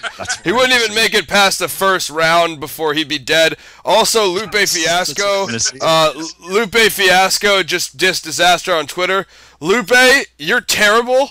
You're the worst rapper ever. Just quit making music. Disaster would kill you. You have all this nonsense to say about battle rap, whilst never stepping in the ring yourself. I'm pretty sure you're the worst rapper from Chicago, so what are you doing? Disaster bodied you on Twitter. You said you were going to beat him up. You would lose in that too. You would lose in battling. Disaster's not even known for making music. He would make better songs than you and probably a better album. So I'm gonna let this be Lupe and every other one of you mainstream trash friggin' skateboard poser, fanboy, nerd rapper, emo clowns that are out there in the industry that think that you're the hottest shit in the world because you have 500 ghostwriters and it takes you fucking 30 hours to lay a verse down in the studio. Any one of us that stepped in the ring knows that that is not the same, and any one of you that talks shit about, like, Lupe Fiasco called Disaster and A-Verb subpar. Disaster and A-Verb are in everybody's top 5 in battle rap, period. Both of them would ether Lupe, who's just he's just a terrible MC. He's just a bad artist. Battle rap aside, this guy just makes terrible music and is just a terrible rapper. So if you're gonna go around because you sold a couple fucking thousand records and think you're the shit, and you're gonna talk shit to these guys on Twitter, at least be prepared for the fact that one day you may actually have to do what you say, and if you're gonna fucking go around and say these guys are subpar, then it's gonna be expected of you to actually prove that in a battle rap format, not in a studio where you can go lock the door and turn the lights off and secretly hide on your MacBook in the corner and have your 500 boys from Chicago write your verse for you. You know what I mean? It's not the same. It's not the same. You're going to have to step in that ring and you're going to have to spit bars for 3 rounds, and if you die, you die. Just like Ivan Drago said in Rocky IV. Blah. So, definitely, fam. Definitely. How's that, That's Red? why I want to see some of these mainstream MCs destroyed, or some of these more, if you like, no bad on them, but the indie majors where people just think that's just hip hop, and then you could see, okay, there he is, being battled and destroyed. If he dies, he dies. I just want to hear your rant on Dizzy Rascal one day, man. Oh, don't get me started on that. Do not get me started on Dizzy Rascal, right? I always get asked that. It's like when bands come on the show, oh, you're from the UK. Oh, I like Dizzy Rascal. Well, I don't. I don't like Dizzy Rascal because it's pop crap. It's watered down pop crap. Apparently, everyone says, oh, but back in the day, he came from the underground, blah, blah, blah, blah, blah. Well, yeah, that's what they say about Eminem. Tracks with Robbie Williams. Robbie fucking Williams. Why would I want to even listen to that? It sucks. I do not enjoy Dizzy Rascal. Stop asking me if I Dizzy Rascal, because I... What? Planet X Radio, where one rant leads to another rant. What was I gonna say? As far as Diz calling somebody out to battle, I mean, after the whole cannabis fiasco, I think Diz has a pretty good gauge on who can actually perform in that ring and who can't. So, I mean, I would be surprised if he called out one of these cornball recording artists. I mean, if Lupe wanted to battle Diz, they could do it right now. You know what I mean? There's more than enough leagues that would set it up. supposedly when Meek Mill from Rick Ross's label Maybach Music said he wanted to battle, Diz and his boys sent Meek's manager the video of Diz with, because Meek wanted $100,000 for his battle, because, you know, we all know he's worth that. And Diz and his boys sent him the video of the $100,000 cash stacked up on the table with Diz and everybody standing behind it like, let's do this. And that was when Meek retracted his offer to battle anybody, and his manager said, oh, wait, isn't this the guy that battled Cannabis? Oh, no, we don't want him because, you know, we all saw what happened there, and Meek didn't want to get Cannabis. So, I mean, it's like, it's a tough one because, you know what I mean, you know, you have these recording artists on one hand, everybody in the industry like Loop Gay and the rest of those fuckboys saying that these battle rappers are whack and they're shitty or whatever, and they're not good MCs, but then those guys won't step into the ring with them and prove it. Yeah, so exactly. My guess is Diz will probably just call out somebody that has been in the ring before, maybe someone from like the old Smack era. I mean, I would be surprised if he called out someone who's just a recording artist, because if that person got in the ring and then they die, you know, Diz just has another battle of, you know, just his 3 rounds, and I'm sure he wants an actual classic of 6 rounds, you know? So. Just my evil humor. I'd just like to see some of those mainstream shitty artists being. Oh, I want to see it too, dude. Me and Mac would be the first ones to be in the front row throwing popcorn at Immortal Technique, watching him die. You know, where's your political bars now, fuckboy? You're dead. I'd be running up and down the sidelines with a purple face, shouting at them. Die! If he gazzes in the background with his. You can't spit for shit. You fucking shit. Gaz is in the background doing his Scott Adkins spin kick. Like, if he dies, fucking hell, mate. Fucking, But, yeah, I don't know. I mean, Arsenal, when Loaded Lux and Hollow battle in the UW in January in Jersey, Arsenal's battling Mr. Fab from the Bay. And Mr. Fab is, you know, he's a recording artist or whatever. And, you know, he thinks he can battle or whatever, and a lot of people are saying he's going to die. I mean, Arsenal is the #1 viewed battler in the world, so that's not really the guy that you want to jump in the ring on. Well, no, but still. So Arsenal probably ether him. He does use a lot of the same shit from all of his battles, and no, he does. I find him pretty boring. I'm sick of seeing him with. No, he's repetitive. I mean, the biggest criticism of him is he's repetitive, and a lot of people think his bars are mediocre or whatever, but he's a fucking performer. He can perform his ass off. He's entertaining as shit because he starts beef and just talks a bunch of ridiculous, ignorant, you know, fucking, you know, what do they call it? Disrespectful shit. You know, like that's one of his actual, like, abilities in the beginning of the Smack cards when it shows everybody's abilities of, like, flow, delivery, performance. Arsenal's the only battler in the whole league that has disrespectful as an ability. I mean, there's a reason for that. It's because he disrespects the shit out of you when he battles you, so fucking... But I think Mr. Fab will die. We'll see. I hope Diz calls out somebody good, you know, that can actually give him a battle, because I think that's what he wants. Otherwise, who else is he going to battle? The kid has 67, 70 battles, you know? And I think the whole cannabis thing, I know it's... I've got to ask you this then. Do you think on another day, if we, you know, if there hadn't been any problems with cannabis, it'd have maybe been a bit different? Oh, a lot different. I mean... I think Cannabis had enough bars, and I think they were solid, but I just think from being in the brawl that he was in Canada, it just got him off his game. Dude, I go watch my last battle. Fucking, I was in a car crash fucking 10 minutes before my last battle, and I fucking choked twice in the second round and the end of the third round. Like, there's just shit that happens to you that is gonna throw you off your game no matter what. And a lot of people still said I won that battle, mind you. So, it's like fucking, you know what I mean? I got in a fucking car crash, this dude got jumped when he was on tour in Canada. Like, there's just shit that happens to you on the way to the venue that fucking throws you off that you can't plan for, dude. You know what I mean? It's just fucking, I've been in that fucking situation, so... A lot of people who haven't are just going to look at it and say, oh, fuck, he knew he had disaster and he didn't try that hard, but I know Cannabis and I know for a fact that's not the case. You know, it's like M80 said, they tried to get that shit postponed. You could say it's King of the Dot's fault because they were forewarned and they didn't postpone it. But I mean, if you're the league and you already have the venue and it's in fucking downtown LA, what do? You know? Do you just have the event for the sake of everybody else on the card, or do you just postpone it for the main event? It's a fucking business decision at the end of the day. So, fucking, you know. But I think we all want to see Diz versus, you know, a real battle. If he calls out Immortal Technique, I would laugh my ass off because Diz would fucking mark that kid out.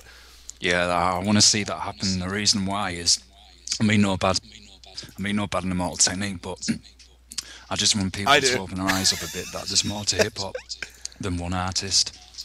Yeah, I mean, I think he's done his thing for the so-called conspiracy genre, if you will, whatever that means. But as far as like his battles, I've heard his battles, and they're old, and that's the freestyle, era where you used to just come up with everything off the top, which is not the same as writing and preparing. When you write and prepare, you're supposed to have there's a certain amount of wordplay and delivery that's expected from you in your performance, and you're supposed to be at the top of your game. And I memean, Immortal Technique is just really not that known for having crazy wordplay. I mean, he has punchlines, but his wordplay and delivery are not what he's known for, as in the vein of a writer like Cannabis, who's known for his bars. You know what I mean? He's known for his wordplay. But watch fucking Chilla Jones battles from Boston on Smack URL, and you'll see what I mean about wordplay. I mean, that kid, he has these certain schemes with these words, and each word is like a keyword, and then he drops a punchline, and it relates back to every word of that scheme. It's just a totally different style of rhyming, Definitely. I think it's almost like some Shakespearean shit. Like, no, man, way to go. Iambic pentameter type shit. But that's what it is. We're winding down here. We started at 4:10, I think. So Planet X Radio, Planet Resistance Show, Gaz, fucking Ungovernable Resistance. Check out his blog. Shout out to Pat from Winter Torment. Shout out to John Hyams, Peter Hyams, Nick Carletti Hyams, at Lush1, at Junior Hyams. Follow me at VX Planet X PXR. Mac the Rebels in the house. Mac, you got a rant or anyone you want to shit on before you go? He's fallen down a toilet. Oh, no, he hasn't. Spawn sucked. Really, man. All I gotta say is, I guess the only one I have to say fuck you to is Lupe. You know what I mean? There you go. Perfect. I co-sign that. Yeah, you know what? You're right. Welcome. I third that guy. I third that. Fucking shout out to John Hyams, Peter Hyams, Dolph Lundgren, JeanClaude Van Damme, Andrei Arlovski, Scott Adkins, everyone that makes these Universal Soldier films possible. Yeah. I just want to shout out everybody who's supported the show tonight. Shout out to Tempe as well, and everyone who's tuned in. Next week is the review show, and we'll talk about everything we've done this season, give you a little bit of a taste of what we're going to be doing next season, and get at us if we can help you at PXI in any way. There's Mark, there's me, there's VX, there's Elliot Quenz, there's Irrefutable, all of us, one family. Peace. Oh yeah, and shout out to Heaven Reza, Queen the Prophet, everybody that rolled from the GGO, Judah Priest that rolled to Rampage Skate Park with us last night, Capadonna, Winter Wars, that shit was fucking epic, man. Hit me on Twitter, hit me on IG. We out. Peace. Jesus. Louder! Bless the bunnies. Bless the little birds. Bless I don't feel anything. Bless the springtime morning. I feel it. Oh, great God Almighty, I repent. Oh, I feel the love of the God Almighty. Oh, the Holy Spirit is in my body.